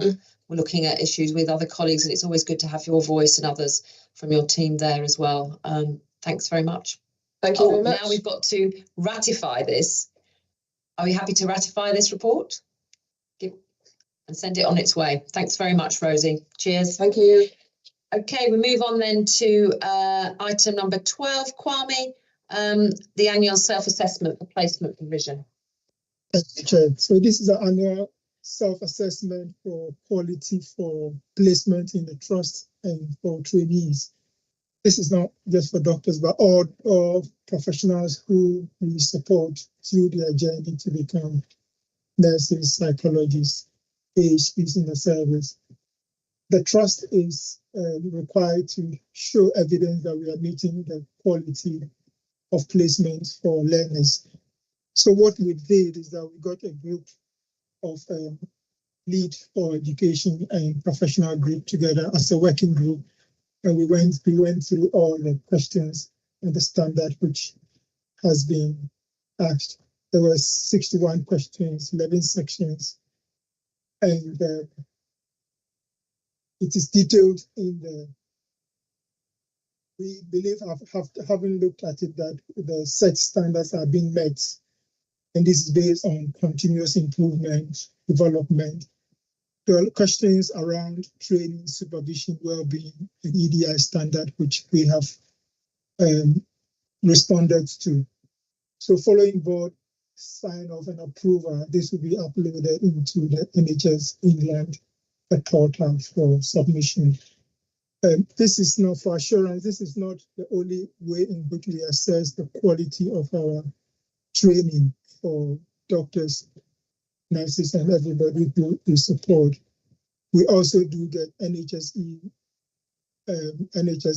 Health Education England visit monitoring from the nursing school, medical school, and psychology school into organization, as well as we have seen before, the service, various surveys of trainers and trainees within the organization. And we've always set our standard very high, and we always benchmark very well, as we've shown in different committees, including workforce and OD committee. So I would pause here and ask for any questions or clarification on the self-assessment report. Okay. Thanks very much, Kwame. Any comments or questions? Anybody think there's something missing that we should be saying we're doing this and it's fantastic? It has been through the EMT, so I think it's probably been gone over with a fine-tooth comb to make sure we are presenting as much information as possible that's pertinent. No, and now we go to approval for this. Is the board happy to approve this document so it can be uploaded and sent on its way? Thank you very much, everybody. Thanks, Kwame and everyone. A very important cast list there of authors of this report. Thanks to all of those who took part. Okay, right. I think a comfort break is helpful right now. So it is 11:27. Why don't we come back at 11:35 and just have a chance to do whatever you want to do in that 7 minutes. See you shortly.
Welcome back, everybody, to the public board meeting. We're going to, as we've got a couple of staff colleagues presenting some items, so they can get back to what they do all the time. I'm going to take item 16 next, which is the Guardian of Safe Working Annual Report. And we've got Dr. Kadri with us for that. Are you with us, Mohammed? Are you with us? Yes, I'm here. Brilliant, great. Over to you. Yes, so my report primarily focuses on three main aspects, which I noticed causing impacts on the numbers of exceptions being raised. So the first one was the Allocate software that we use that wasn't functioning properly. So that created a period of time where trainees weren't able to raise exceptions, and that carried a backlog to the next quarter. So there was kind of a spike in that period. And the other thing I noticed when I analysed the data was that there was a delay in the sign-off of supervision sign-off. So the trainees were raising exceptions, but there was some delay in the supervisors signing that off. And when I looked into the data for that, what I found was that it was when supervisors were off sick for a protracted period of time, and that wasn't being caught up quickly enough. And the third issue was the payment of exceptions. So once the exceptions had been raised by the trainee and signed off by the supervisor, then we found that there was the Allocate system didn't talk to payroll. So we needed to create a streamlined system so that once those exceptions have been approved by the clinical supervisor in discussion with the trainee, that then translates to either time off in lieu or in payment. And obviously, as you'll appreciate, there's been strike action this year, which probably had an impact as well on the numbers and obviously on junior doctors' payslip. So predominantly the issue that junior doctors were asking for was payment. So in all three aspects, those issues have now been resolved. And the other thing to reassure the board was that there were no exceptions raised in regards to patient safety concerns, and obviously that would be a concern if that was the case. But I note in my report there were 4 documented, but when I spoke to the trainee and examined it, they said that it was their misunderstanding of what they thought. They just thought, because it appears as a box on that software, so that was reassuring. And again, we've not had any concerns or exceptions raised in relation to trainees being able to access educational activities, whether that's teaching or bespoke training programs. So again, that's reassuring. We ratified the Junior Doctor Forum, I suppose, the terms of reference, and we had a really good meeting a few months back where the junior doctors not only attended, but robustly participated, and so it was a really helpful conversation between myself, the junior doctors. We also had medical work. We had the Department Director of Education representation there. We have another meeting scheduled next week, and we're also going to have LNC representation as well as medical workforce. So we're hoping to identify issues earlier on, so then we can collaboratively come up with solutions that work for both the trainee and supervisors alike, impacting on obviously safer working for junior doctors, but also improving patient care. So if you look at the report, there's some peaks which are outliers, I would say, but moving forward, I'm hoping with the engagement in rota monitoring and participation with the trainees that we'll be able to get more data and be able to analyze where the issues are. So I'm happy with the conversations that we've had and the resolutions that have been made this year, but we're going to try and build on that moving forward. I'll be happy to take any questions. Thanks very much, and thanks for your diligence in terms of connecting the dots on some of these issues around the data. It's really important part of the piece, isn't it, to understand that, where it's not working and where it is working. Thank you. I've got Kwame. Yeah, Mo, thanks for your work. And Mo forgot to say that he is not... Kwame, can you turn up your volume a bit, please? And can you face your camera?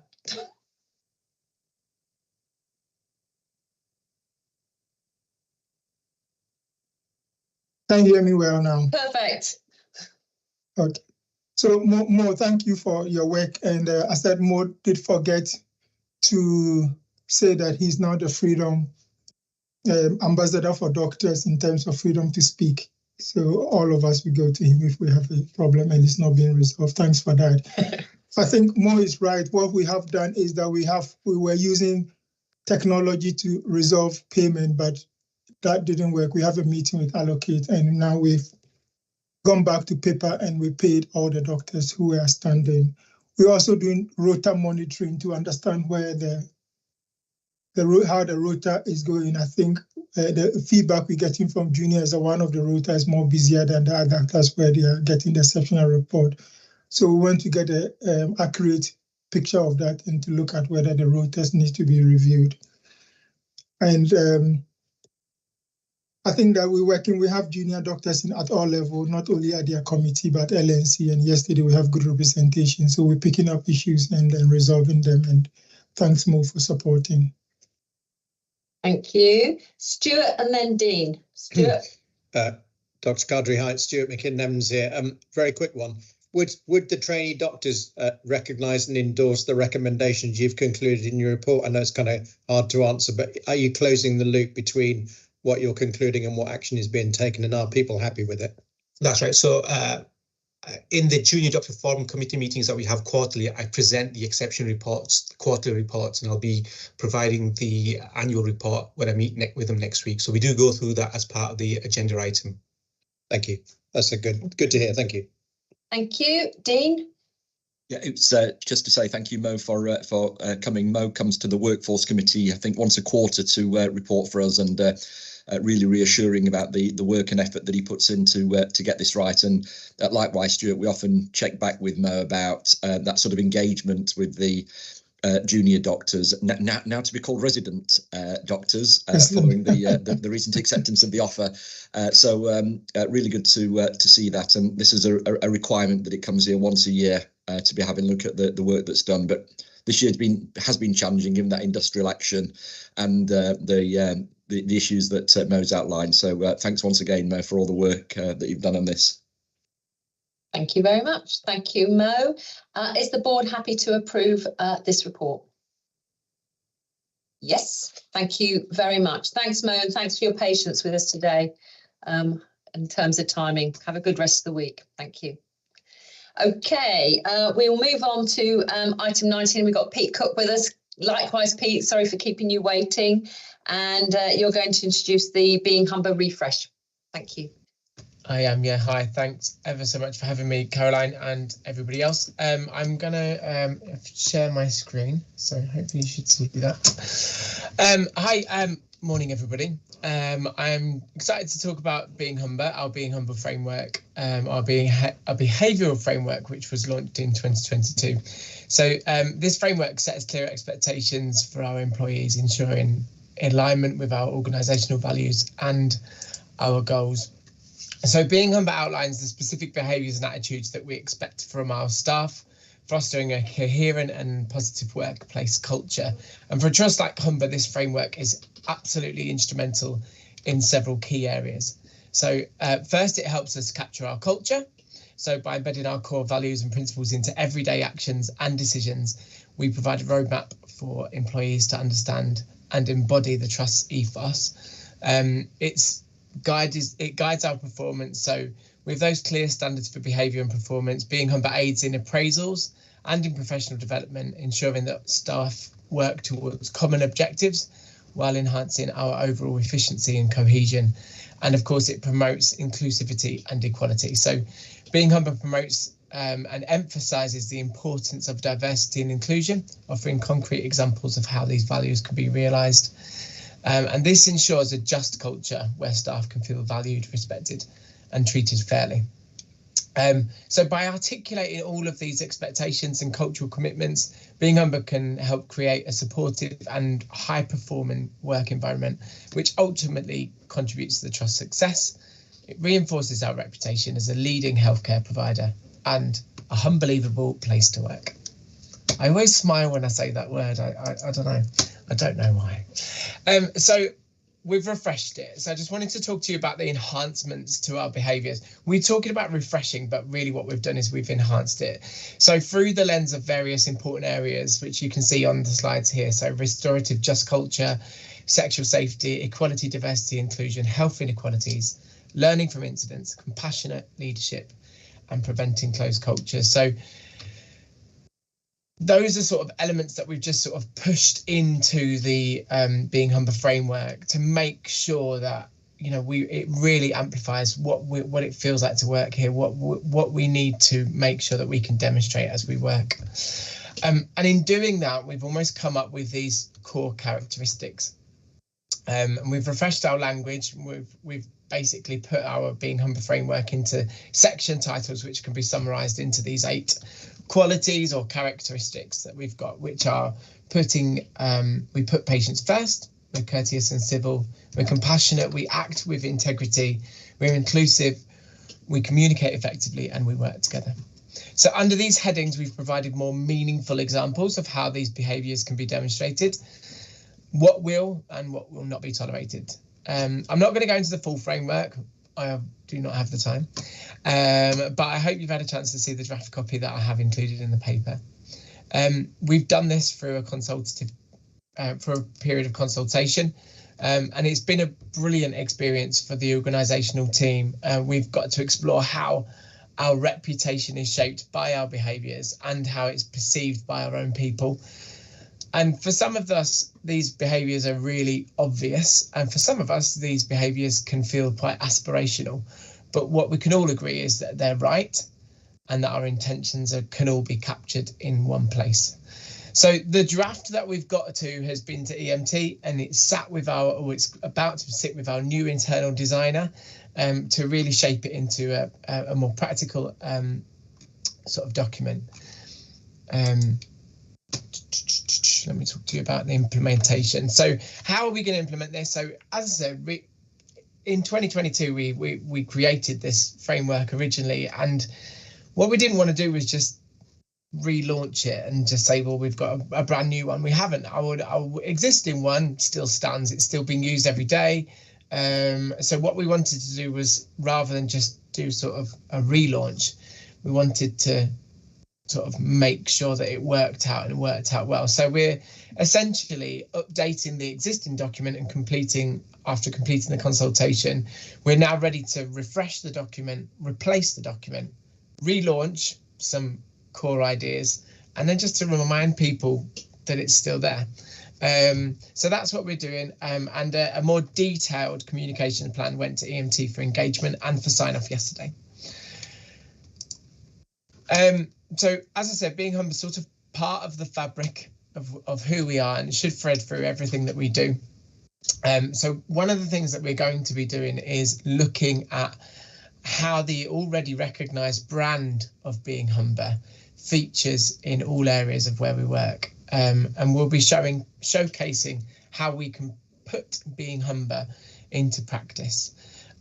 So in the accompanying paper, you'll notice that I've referred to Being Humber as Being Humber with Being Humber hallmarks. And we got some feedback, some dynamic feedback from the EMT yesterday to say, actually, you've already got a brand there. You know, let's just work out how to simply extend that brand, that recognisable brand of Being Humber, and make sure that everybody's confident to do that. So that's what we're going to be working on. So those core characteristics of Being Humber will be represented in what we do. Our existing page where people go to find out all about this on our intranet gets about 200 hits a month. And it's really encouraging that the framework is downloaded by our people about 3 times a day.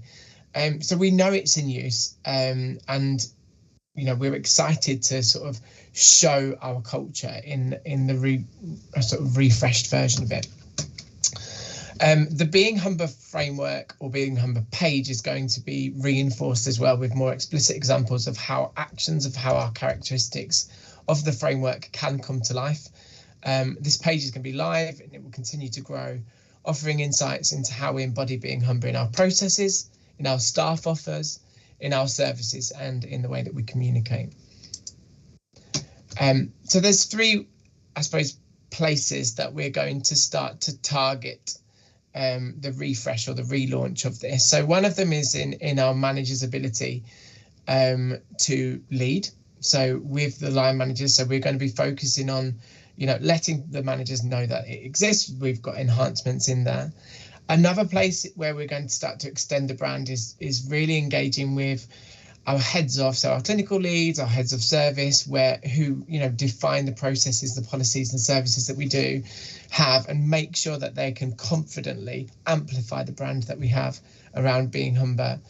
And then also looking into, when do we get into the detail of looking at the culture and the data that the culture that we has, and making sure that we can look at that from a Being Humber eye view. I think that's probably enough from me. I suppose Being Humber, in conclusion, is it's not a framework. It is a part of who we are. I'm so passionate about this, and hopefully that comes across. By embracing these principles, we strengthen our commitment to each other and the communities that we visit and that we serve. The revision of the framework captures who we are today and how we expect to be recognised. Thanks for your attention. Thanks for continuing to support Being Humber and helping it remain a reality in our everyday practice. What questions? Thanks, Pete. Thanks, Pete.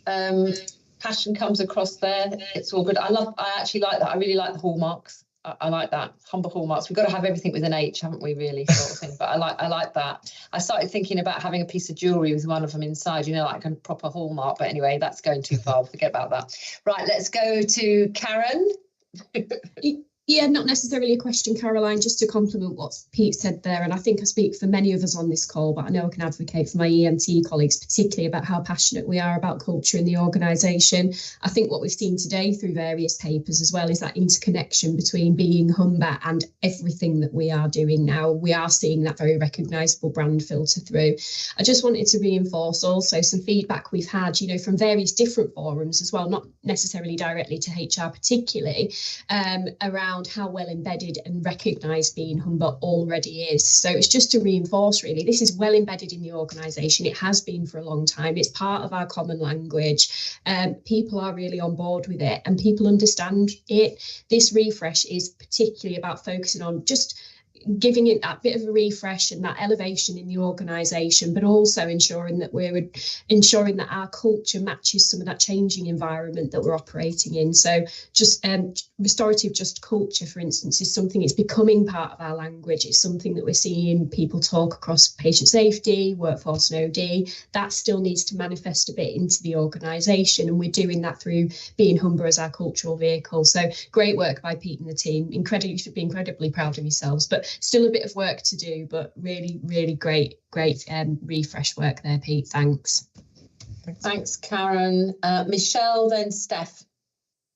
Yeah, that's what I wanted to. Oh, sorry, Stuart after Michelle. Sorry, Michelle. Yeah, I want to obviously thank Pete, and it's as people know, I am obsessed and passionate about culture in equal measures, because if we don't get the culture right, culture eats strategy for breakfast, but if we don't get the culture right, then there's absolutely no point of talking about Nottingham and what have you. And it's really great that you have done that consultation piece of work with staff, that staff are really understanding it. And I think we can see some of that in the staff survey, because it's about, that compassionate leadership, compassion. Yeah, core to Being Humber, and I know that after every committee meeting, the board meetings, we always say have a Being Humber today. So it's really great for this next reiteration of it, this refresh as well. And I really like the principles and how you've surrounded that. Yes, we did have a long conversation about hallmark, which I won't go into because it means different things to different people. But I think we get the general gist of what we're talking about. But badges are available, I may add. Everybody does like badges. But we are also launching some new lanyards as well. Because we thought it was about time to have a bit of a refresh from our lanyards, because we've all had the same ones for quite a while now, and obviously infection control, etc. So we will be doing that in October, and there is a theme about Being Humber on those as well. It links to Freedom to Speak Up as well, because we put Freedom to Speak Up in there, because again that links to Being Humber. It links to the work that we're doing. But thank you for that, and let's all carry on this real culture development. I know it takes time, but I do feel that we are making progress on that. So thanks, Pete, and please carry on your enthusiasm and your passion. I really like to see that. That's really good. And thanks, Karen, for your leadership on it as well. Thank you, Stuart, and then Steph. Hi, Pete. I am wholly happy with your Humber hallmarks. However, I have a hesitation. Now I've run out of H's. My hesitation is there's very little reference to resource use, using resources wisely, innovating for efficiency, when in many of our other conversations around this board, we talk about the challenges of how we deal with rising demand for our services. So I'm not knocking any of the contents of the framework, and I completely agree that the cultural definitions of how we do things are fundamentally central to any organisation. But I'm slightly concerned that we haven't got enough emphasis on resource use and efficiency, where one of our strategic objectives is to be an efficient and sustainable organisation. That's my only hesitation. Interesting. Do you want to come back on that, Pete, before I take Steph? I think I'd take that. Maybe it's not to answer now, because there's clearly a lot of work going on in this, and it takes some time to find these definitions. When I read the words on the pages, I could understand, if I aspired to be all of these things, to be Humber, it might be that actually resource use is kind of put aside in some way. And maybe I'm looking for things that I always want to see there about efficiency and not seeing them enough. So I don't feel you have to answer today. Maybe it's a thing to reflect on. Well, it's about innovation, isn't it? Being innovating and always open to that, but also wanting good value for money for outputs, for the inputs, the outputs. Maybe that's a takeaway for Pete and Karen and the EMT to think about. I hear your point. I wouldn't expect anything less from the chair of the audit committee at all.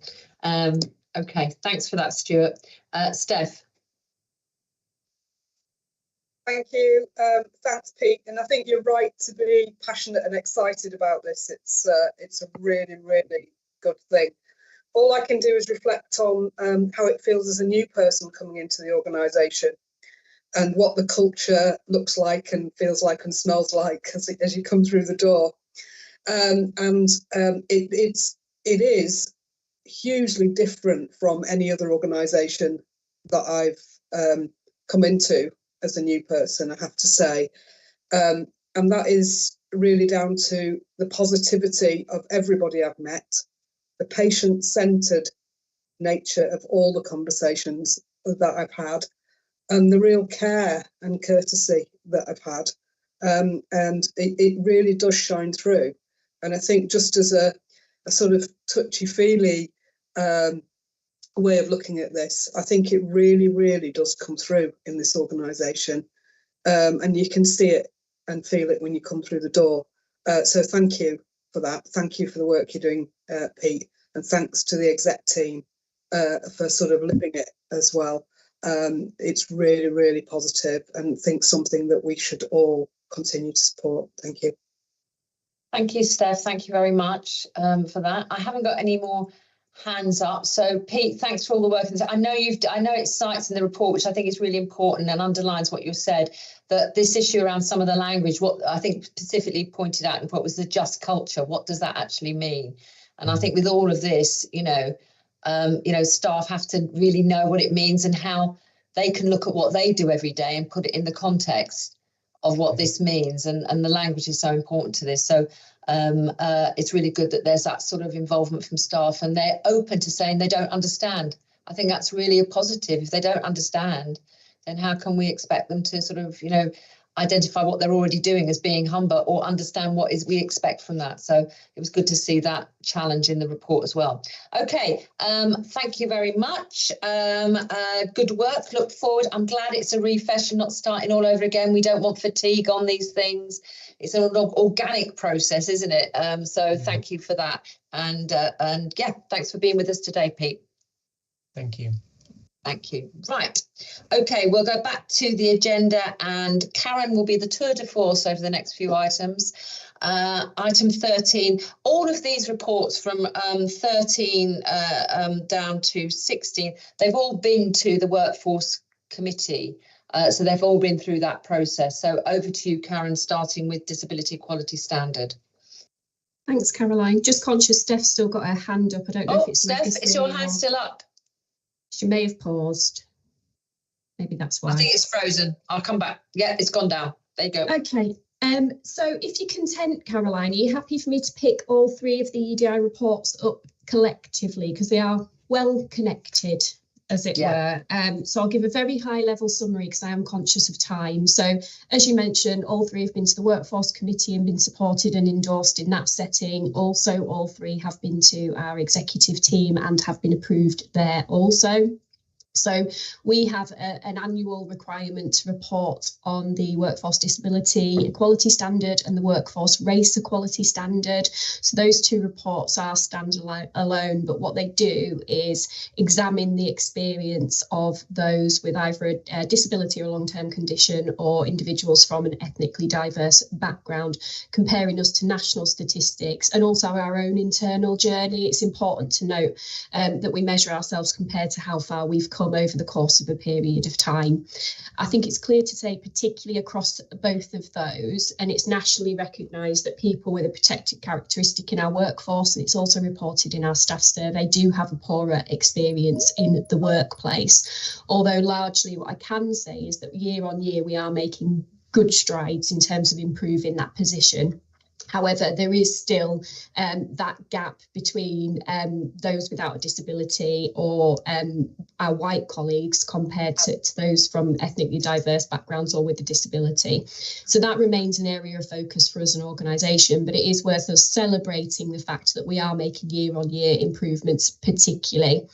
I think what I would say in terms of particularly the Workforce Disability Standard, the two areas that we are that do form an area of focus is around workforce experience, particularly around bullying and harassment and abuse, and that is also mirrored in the Workforce Race Equality Standard as well.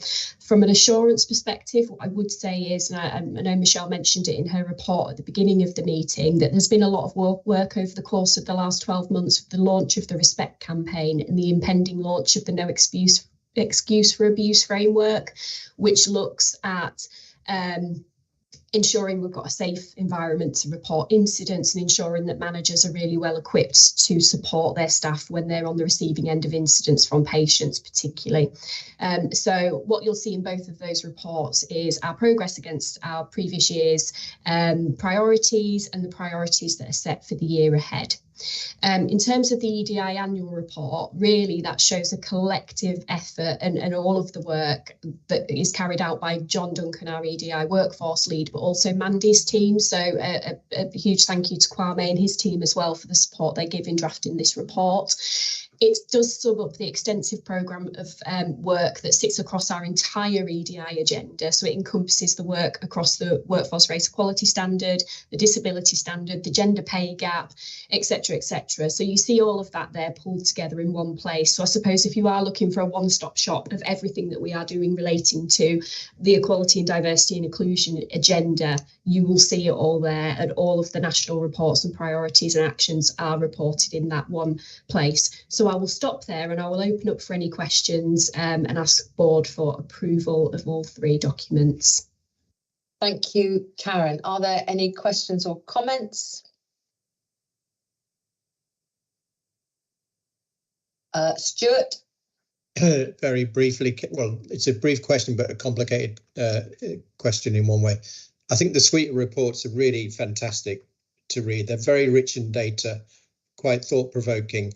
And the one question that I had left after reading them all together was, clearly we're doing a lot, and we're obsessed with this point about once you're in the workforce, we want you to be treated equitably and fairly and want you to have redress and be able to speak up if anything that is not quite acceptable. The thing I've got in my mind is about representativeness of the workforce compared with the population that we're serving. And when I looked at some of the data, we've got some data on East Riding in particular. And I was wondering, should we, or is it impossible to get to a point where our workforce represents the population we're serving? Because on some parameters we're getting there and some we're not. The reports don't compare specifically the composition of our workforce with the largest sample. So you have to sort of do the work yourself. Mm-hmm. And so it's a question really about our strategy. Do we want to try and find a representative workforce? And if so, what's our representation group look like? Question maybe for a future strategy on our people agenda. I can give you a high level answer to that one, Stuart. So we do report those statistics into the Workforce Committee via the Insight report. Again, it's one of many journeys we've been on as a trust over the course of the last few years, and representation is we need data in order to inform our trust representation. So we've done a lot of work over the course of the last, I would say, probably 3 years to encourage our staff to report their data through ESR, because that's our main hub of data, as it were. However, when staff then complete the staff survey, sometimes you see a higher proportion of people representing that they have maybe a disability, for instance. So we do still have a certain level of disparity. So there's a couple of things there, isn't there, about encouraging and ensuring people feel safe to report their information, because sometimes there is a little bit of nervousness from individuals in terms of what we might do with that information. So again, it comes through our cultural work, Stuart, really. So like I said, we reported it into the People and OD Committee, but what we have seen over the course of probably the last 4 years, I would say, is that we are improving our representation all of the time. And actually, we've closed the gap quite significantly across a number of areas. So we've got some pinch points. The main pinch point we've got actually around representation is disability. So we know that we're representing a much lower proportion of those with a disability in our workplace than is reported through the office of the ONS, which is our source of information. So still work to do. And John does do a regular recruitment deep dive. So we look at figures coming, so individuals coming through shortlisting. Are we attracting the right people? Are we exposing our adverts to the right people? So that work is happening in the background. Does that answer your question?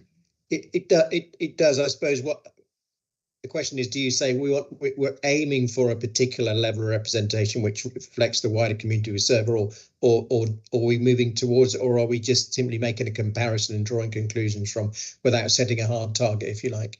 I would say we're moving towards the community comparisons, as it were. So that's always our aim, and that's what we aim to get to. But we know that we've got a little bit of a way to go. And I guess my point is that doesn't come out so strongly in the report as you've just described it, but it's fine. But I thought it was a fantastic set of reports. Thank you. Thanks, Stuart. Any other comments? Okay, so can I just ask for, I'll do it one by one because I think that's more appropriate than just doing a batch. Workforce Disability Equality Standard Report, is everyone in favour of approving that report? Thank you. Workforce Race Equality Standard Report, everyone in favour? Thank you very much. Equality, Diversity and Inclusion Annual Report, everyone in favour? Thank you. Thanks, Karen, to the team for all the work they do. Karen, we're over to Pete now for the annual non-clinical safety report, item 17. Pete. Thanks, Caroline. I am conscious of time, so I'll try and be as brief as possible. So this is the annual non-clinical safety report that comes to board, and it comes via the Health and Safety Group and Exec Management team. You know, those that have seen previous year's reports will note the format of the report is similar, and we cover the governance arrangements we have in the trust to manage non-clinical safety. We've provided some updates in the report on incidents we've had in year and how we've managed and responded to those. And we've also provided some positive assurance on training compliance and the assurance visits we've had across the trust estate.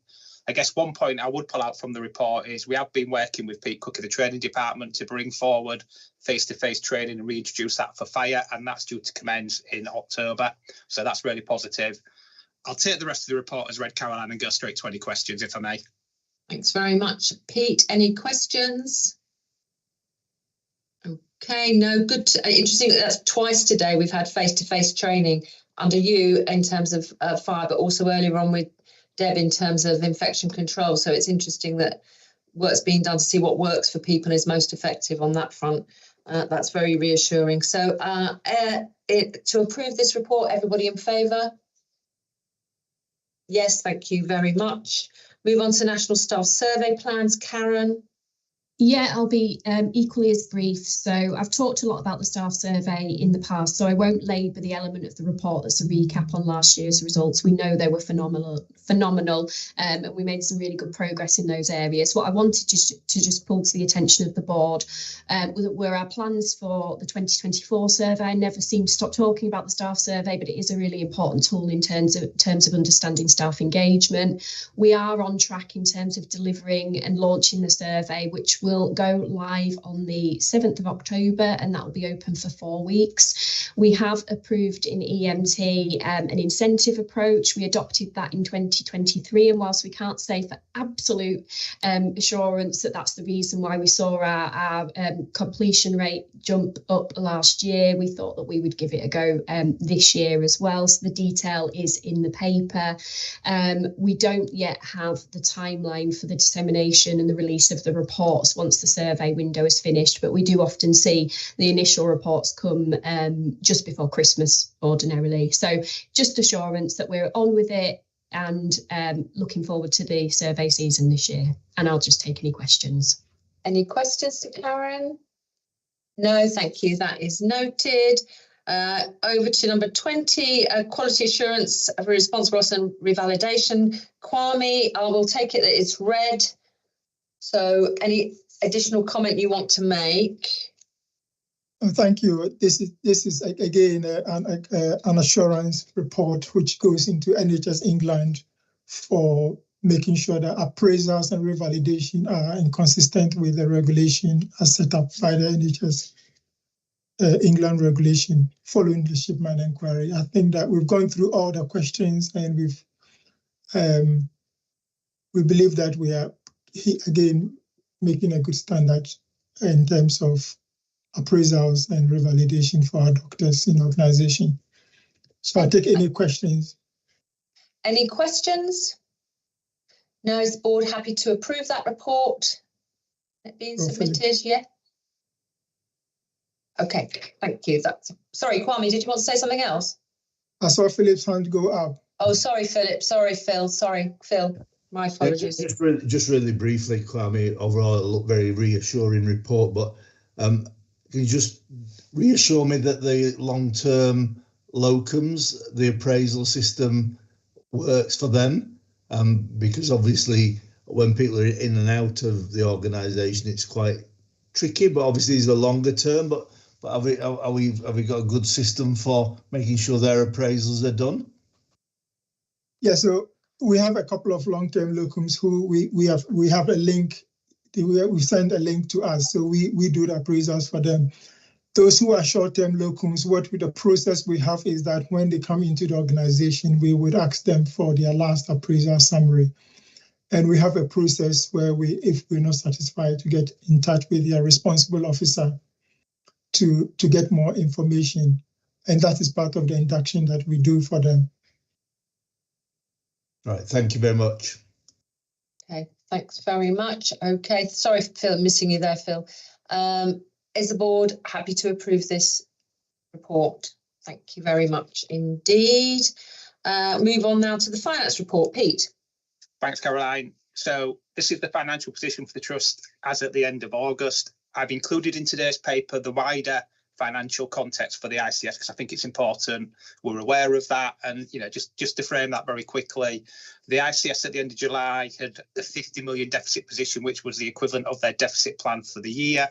And the bridge for them to get to break even by the end of the year had roughly £100 million worth of efficiency still to be delivered, a big chunk of which have still to be identified. So I think it's fair to say it's a challenging financial environment for the system. I guess if I then move on to the Trust financial position, we were on plan at month 5 and we continue to forecast a break-even position to the end of the financial year. That position is dependent on just short of £1 million of income from the ICB, which we were told to assume in our plan, and we're still expecting that to materialise in the second half of the year. You'll see from the report our cash position remains strong, as does our Better Payment Practice Code, and there is a big focus on that nationally. Agency continues to be an area of focus. Our year-on-year spend is lower than it was at this point last year, but we do remain slightly above the operation planning target, which is, I think it was 3.2% of your total workforce spend. And again, you'll see in the report, the Mental Health Division have produced a financial recovery plan. That was presented to myself and Michelle last week. You know, I think it is a good recovery plan. Obviously, it's got to be delivered, but it does have a strong focus on run rate and the financial position moving into 25-26 financial year. So a bit of a whistle-stop tour. I'm happy to take any questions on the paper. Thanks very much, Pete. Any questions or comments? Just double checking I haven't missed anyone. No, okay, thank you. That's noted. Let's move on to performance report. Yep, so I think sticking with me, Caroline. So again, this is the performance as at the end of August. You know, it's a very, very similar position to what we've seen in previous board reports in terms of performance. We continue to see strong performance in our workforce metrics, particularly training and the level of vacancies for the trust. You know, clinical supervision was above target, and I think we should note that because that's positive. And we know from the report waiting times, it continues to be an area of focus for us and for the ICB or the ICS. But obviously, the previous paper and the ongoing financial pressures across the ICS do heavily impact on the ability to invest in solutions. I'll stop there, Caroline, and invite questions from me and my colleagues. Okay, thanks very much, Pete. Any questions from colleagues? Stuart. Yeah, thanks. So the graphs about waiting lists continue to rise in the wrong direction very persistently, don't they? And specifically on pediatric waiting lists for ASD, ADHD, I can't, unless I've missed it somewhere, I can't see any reference to any specific initiatives were taken to deal with that rise in demand.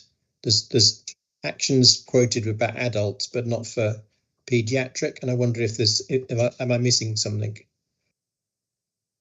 Lynn? Yeah, so I hope there was mention of the waiting times report, the appendix that went to the quality committee last week. So that does detail all the actions, and we are taking a lot of actions in relation to all of the neurodevelopmental waiting times. Because you are correct, Stuart. I guess what I would point out is, with the exception of the neurodevelopmental, and obviously they are high in volume and they concern us for the reasons we've talked about many times here.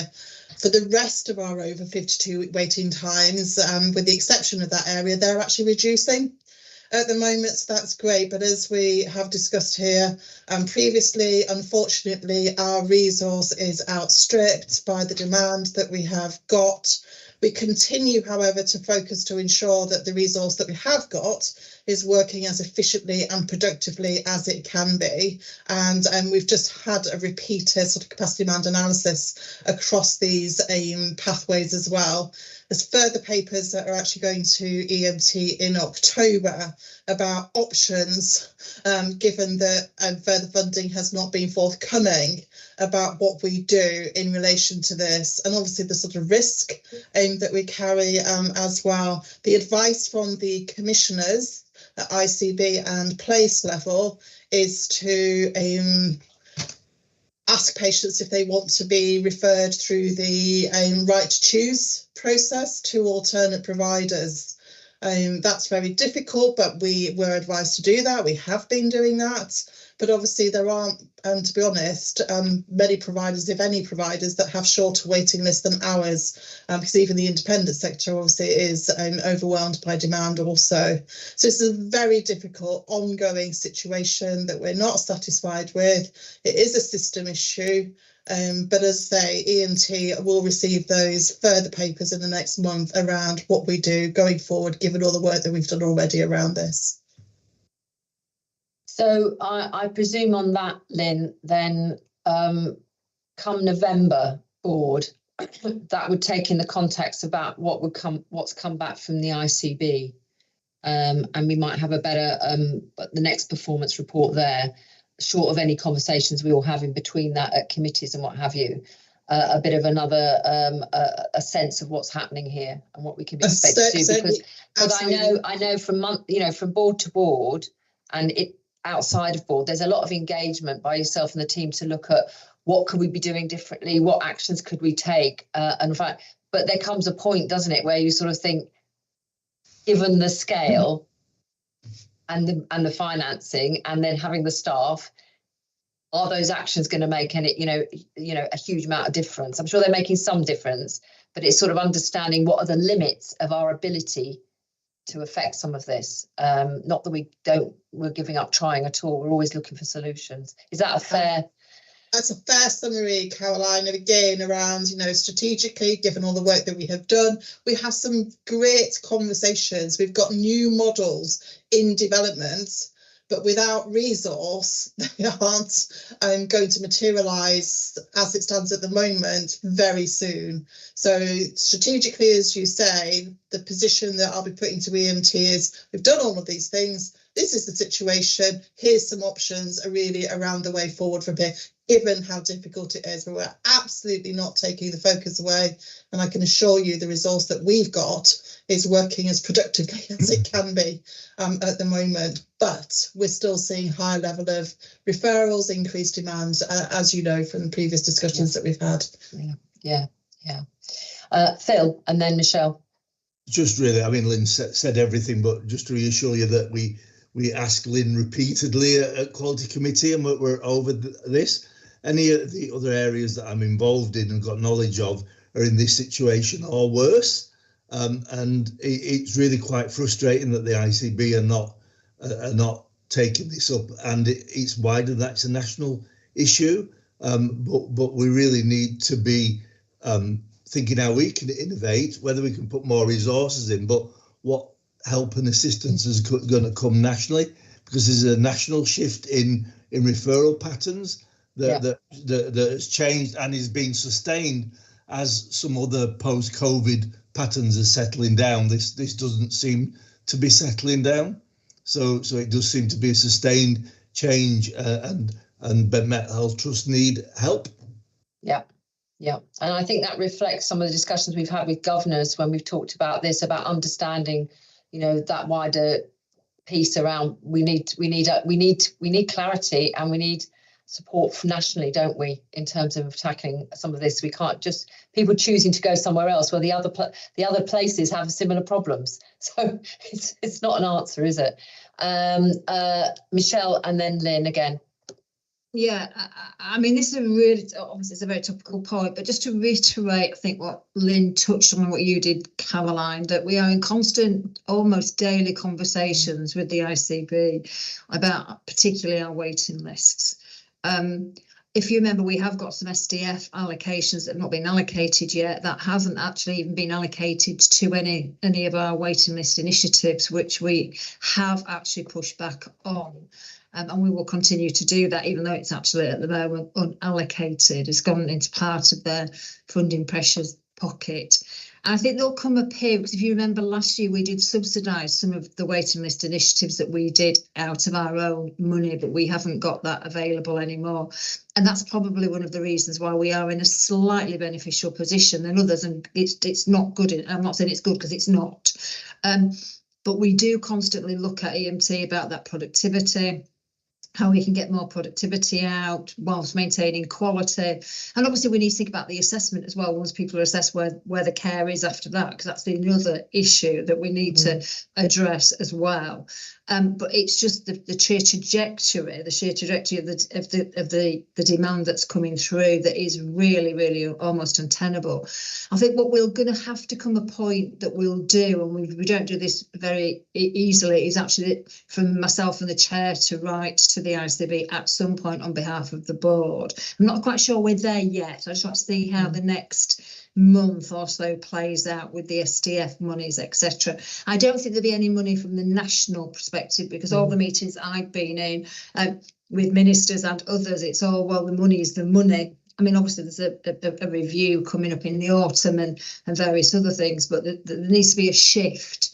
Well, for me, they need to shift that resource from somewhere, because this is a burning pressure nationally around getting the parity of esteem for the waiting list as there is elective waiting lists. Because you remember, there's a lot of pressure going into elective waiting lists and the length of time people are waiting for, say, orthopaedic surgery or heart conditions or whatever. There needs to be the same level of attention and parity on mental health and certainly neurodiversity waiting lists.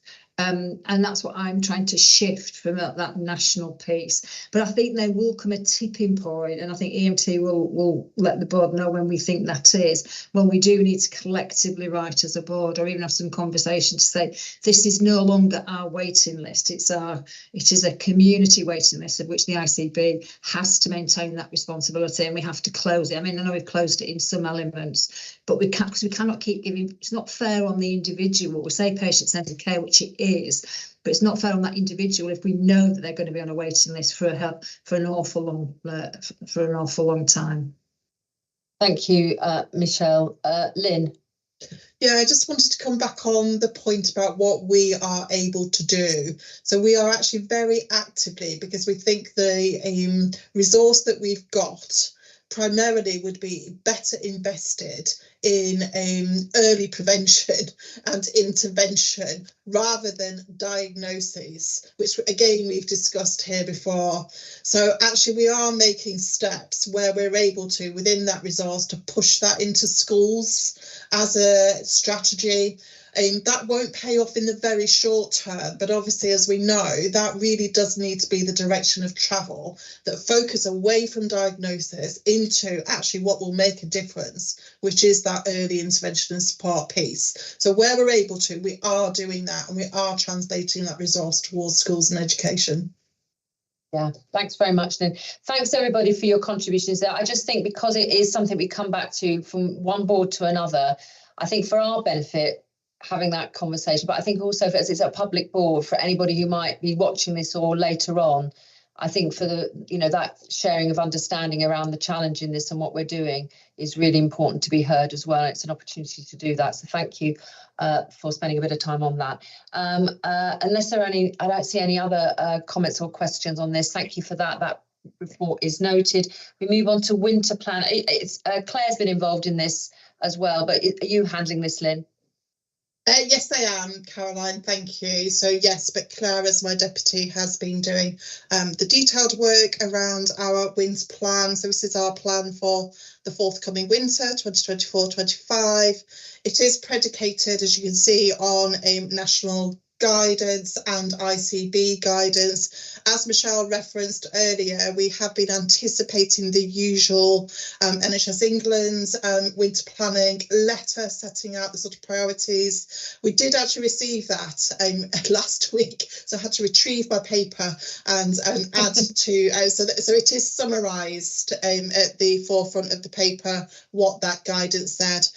We did anticipate it well. There wasn't really any particular surprises in that. So our plan obviously focuses on the aim, and it does feel like it's a year-round situation because we continue to experience surge across the system, as you're aware of.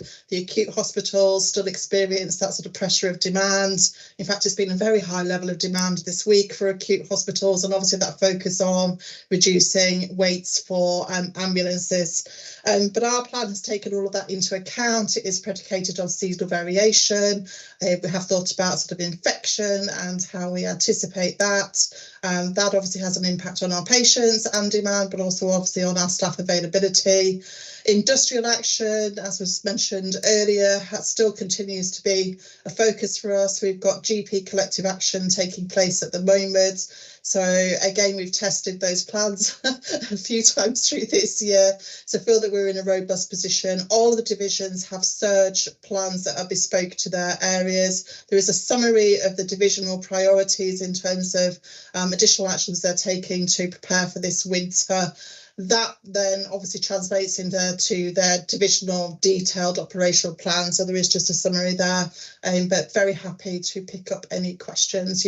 Oh, and just finally, and it is in the report, we are expecting new national OPAL measures and thresholds to be published. Now, we have seen drafts of these new templates and targets around this as well. So they are expected to be finalised, ready to implement from the 1st of November as part of the winter plans. So there's a new one for mental health and there's a new one for community services as well.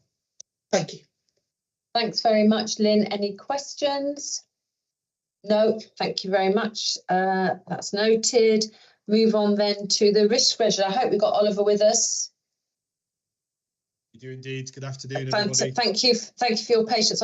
We'll take 24 and 25 together, yeah, shall we? And because they obviously overlap in some ways. Over to you, Oliver. Okay, thank you very much, and thank you for having me this afternoon, everybody. So obviously the Board Assurance Framework document references the Q1 position for the Trust, obviously for this year's reporting. Obviously we've changed the frequency, so it's come a little bit later than it has in previous years, but we'll sort of catch up next time around. So obviously it represents that Q1 position. I think the key points to note in terms of the development work around the Board Assurance Framework is obviously we continue to refine and develop the process and hopefully improve the document. We've recently received the output from the audit that was recently conducted by Audit Yorkshire of senior leadership teams across the NHS providers within their patch. There's some particular feedback that we're going to focus on in the development of the next version of the Board Assurance Framework during Q3, which hopefully will further refine and strengthen the processes.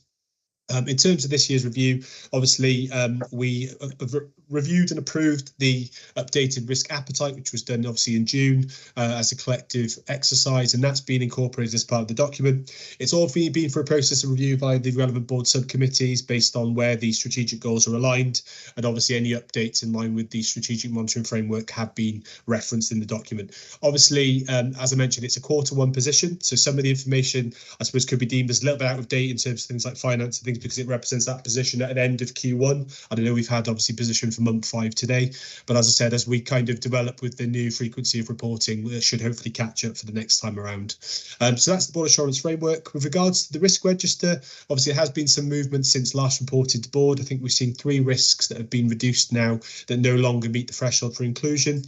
Each of those risks sit on a relevant divisional risk register, so they will continue to be monitored via the divisional governance arrangements and reported into the operational delivery group. And obviously, should anything change around those risks, and if anything obviously pushes them up to score for inclusion again, we'll take those via EMT and have the appropriate discussion around their mitigation. So just the 5 risks just to include for today, but again, in line with the feedback from that recent audit and the exercise undertaken by the executive management team in August around the BAF and the trust-wide risk register, we're going to be looking at some obviously elements there around the risk management process as well, particularly in focus to the system level risks and having the regular exercise where we're looking at the sort of horizon scanning around risks for our sort of partner organisation as well as the system itself, just to ensure that our risk register is fully sort of cognizant of those risks and reflective of any that are applicable to the trust, but also looking around how we sort of consolidate risks that are appearing cross-divisionally as well, and what we're doing around escalation of those risks. So that'll go via Operation Delivery Group and obviously then up to EMT as required.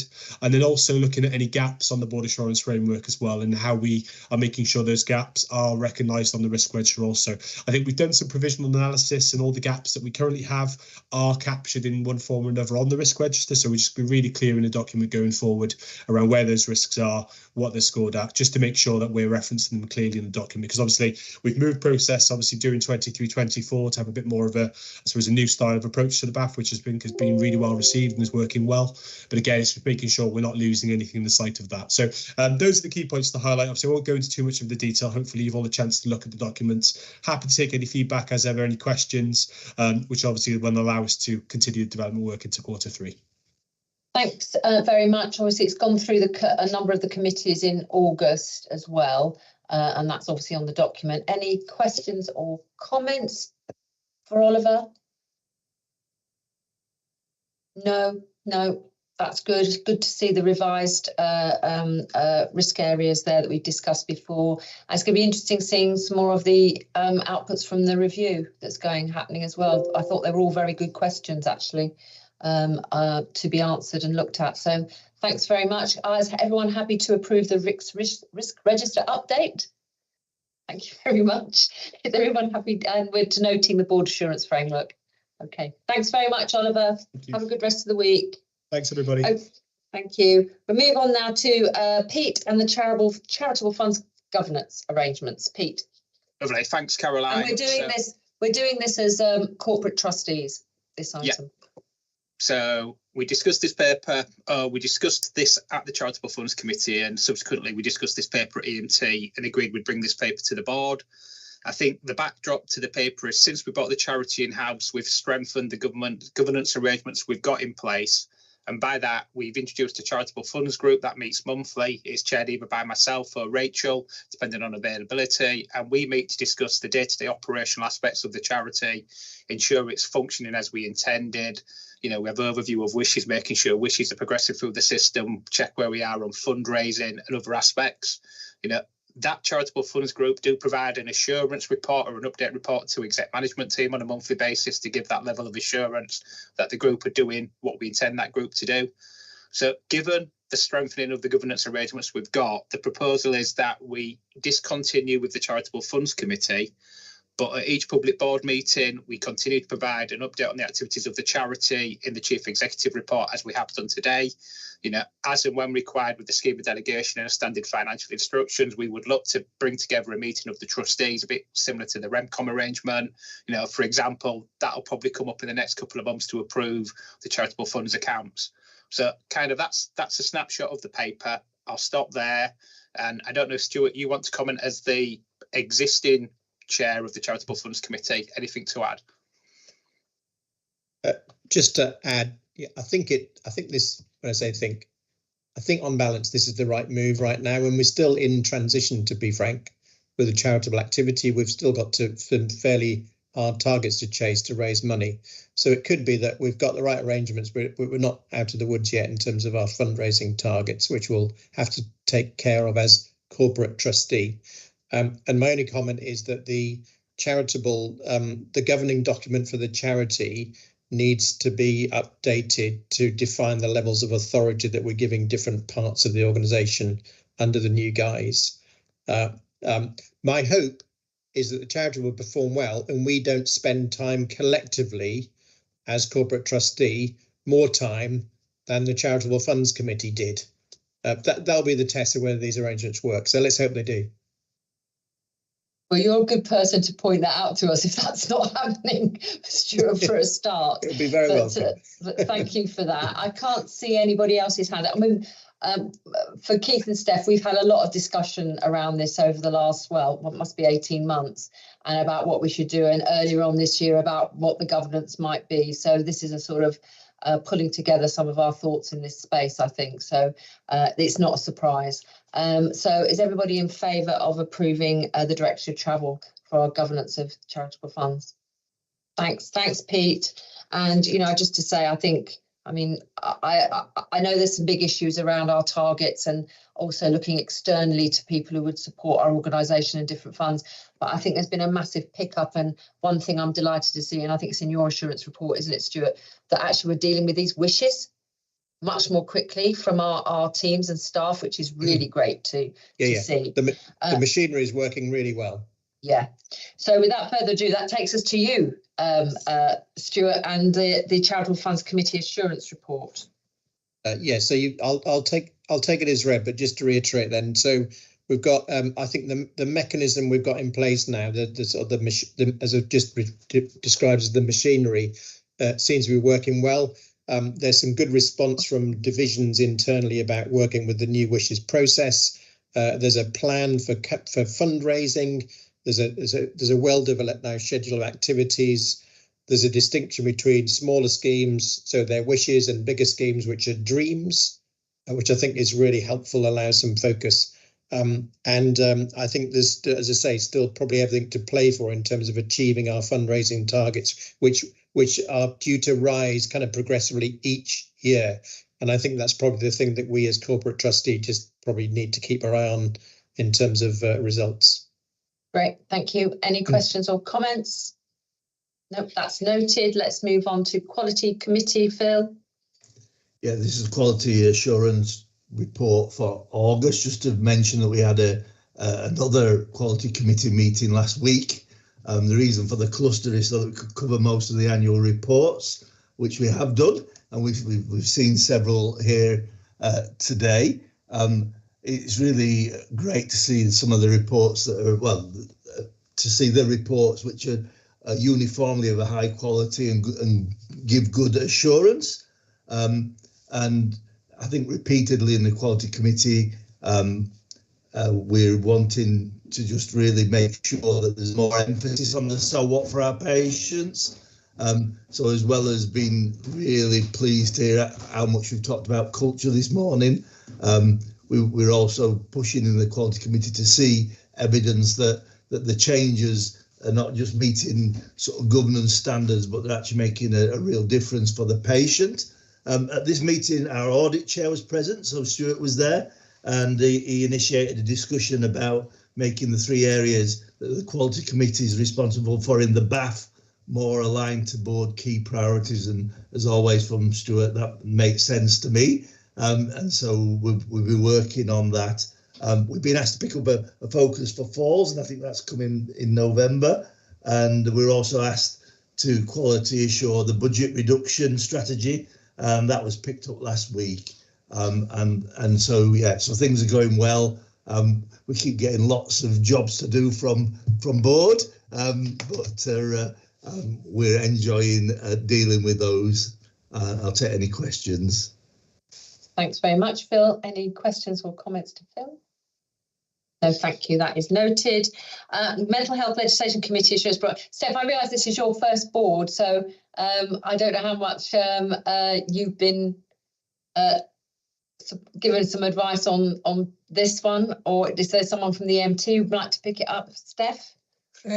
Yeah, I've not yet had my first meeting. Okay. So if there's anything Dr. Fofi wants to pick up, or anybody else on this. Ahmed, can you pick this up for us, please? Yes, again, it is one of the committee has been meeting frequently. Mike was chairing, and Mike did a sterling job. And I think one of the last one was chaired by Dean and Phil. So there is a lot of assurance, all exec, non-execs, as well as colleagues who come into the committee to present high quality, and the challenge and assurance is always okay. There's nothing in particular you want to flag? No, there's nothing. Okay. Any comments from anyone else? I don't know whether Dean or Phil would like to add anything to that, being members of the committee. Brilliant. Okay, thank you. That's noted. And we move on to Audit Committee. Stuart. Thank you. So very briefly, highlight was to just confirm that the audit programme for last year was completed, and the last suite of reports received very good, so high or significant assurance. So we continued to do really well on that parameter.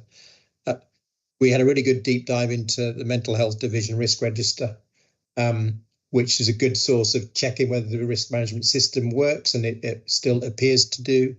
And it's finally nice to see some loops being closed. So we discussed at the audit committee the point about the external environment financial threat from the ICB system, which we didn't feel was adequately reflected on the register at the time.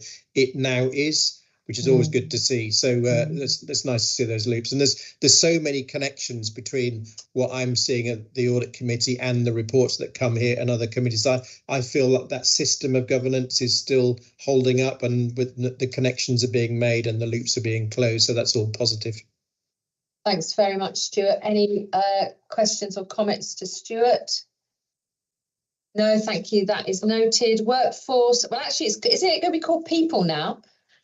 And organisation development. I've got to change my language. Dean. Yeah, thanks, Caroline. Yeah, so just to start with that, really. So the report's there for information for people, but we have endorsed a change of name from the Workforce Committee to the People and OD Committee, and that's in line with what a number of organisations are now doing with that committee, and probably more accurately reflects the sorts of things that it looks at. Just a couple of things to highlight. The occupational health has won accreditation of the CQOS. That really is the gold standard there. So well done to all in occupational health, and that gives us added assurance about the systems and processes that are being used to provide that valuable support to staff. We did deep dives, as we've been doing, and continue to sort of focus on those areas of work. the Resilience Hub, which is a regional, an ICB-wide sort of facility where funding comes nationally to support that, and those are things that were set up post-COVID, was due to be closing at the end of July. So we're doing work just to make sure that we were able to support staff through the variety of other health and wellbeing initiatives that we provide as an organisation. But that hub remains open, so we'll keep that under review. I know it's just won an award, so that might give it extra lease of life as well. But other than that, happy to take any questions. Thank you. Any questions? No, thank you. That is noted. So we move on to the October Board Strategic Development Agenda. Just to say, Michelle and I in the sort of last week have made a couple of changes, partly because two of our NED colleagues, for family reasons, aren't able to be in person at the Strategic Board in October, so they're going to join us online. I think on that basis, Michelle and I discussed it and felt that probably the development session, which was going to be the second half of our day, is much better to have everyone there in person. So we discussed it with Susan. I think that's been discussed with Susan Young already, hasn't it, Michelle? So we've rejigged that to actually be part of our December Strategic Board.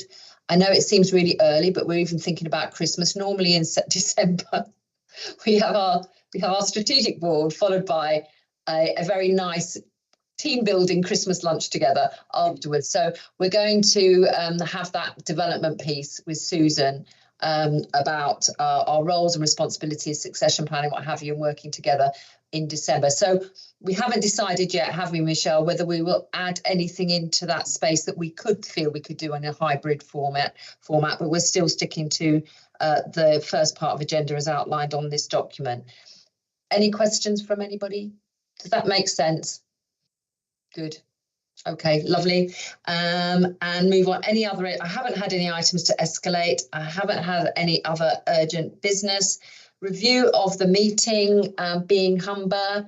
Any comments people would like to make to our new NEDs? I hope it's your baptism of fire here today. I hope it's been okay for you in terms of suddenly coming into this new organisation. Okay, yeah, happy? Anything from anybody else? No, brilliant. Right, so we'll close this meeting, and if people don't disappear straight away, just to sort of talk about meeting together for the next meeting, which I think we'll think about some time of that. So if you can stop the live streaming, James.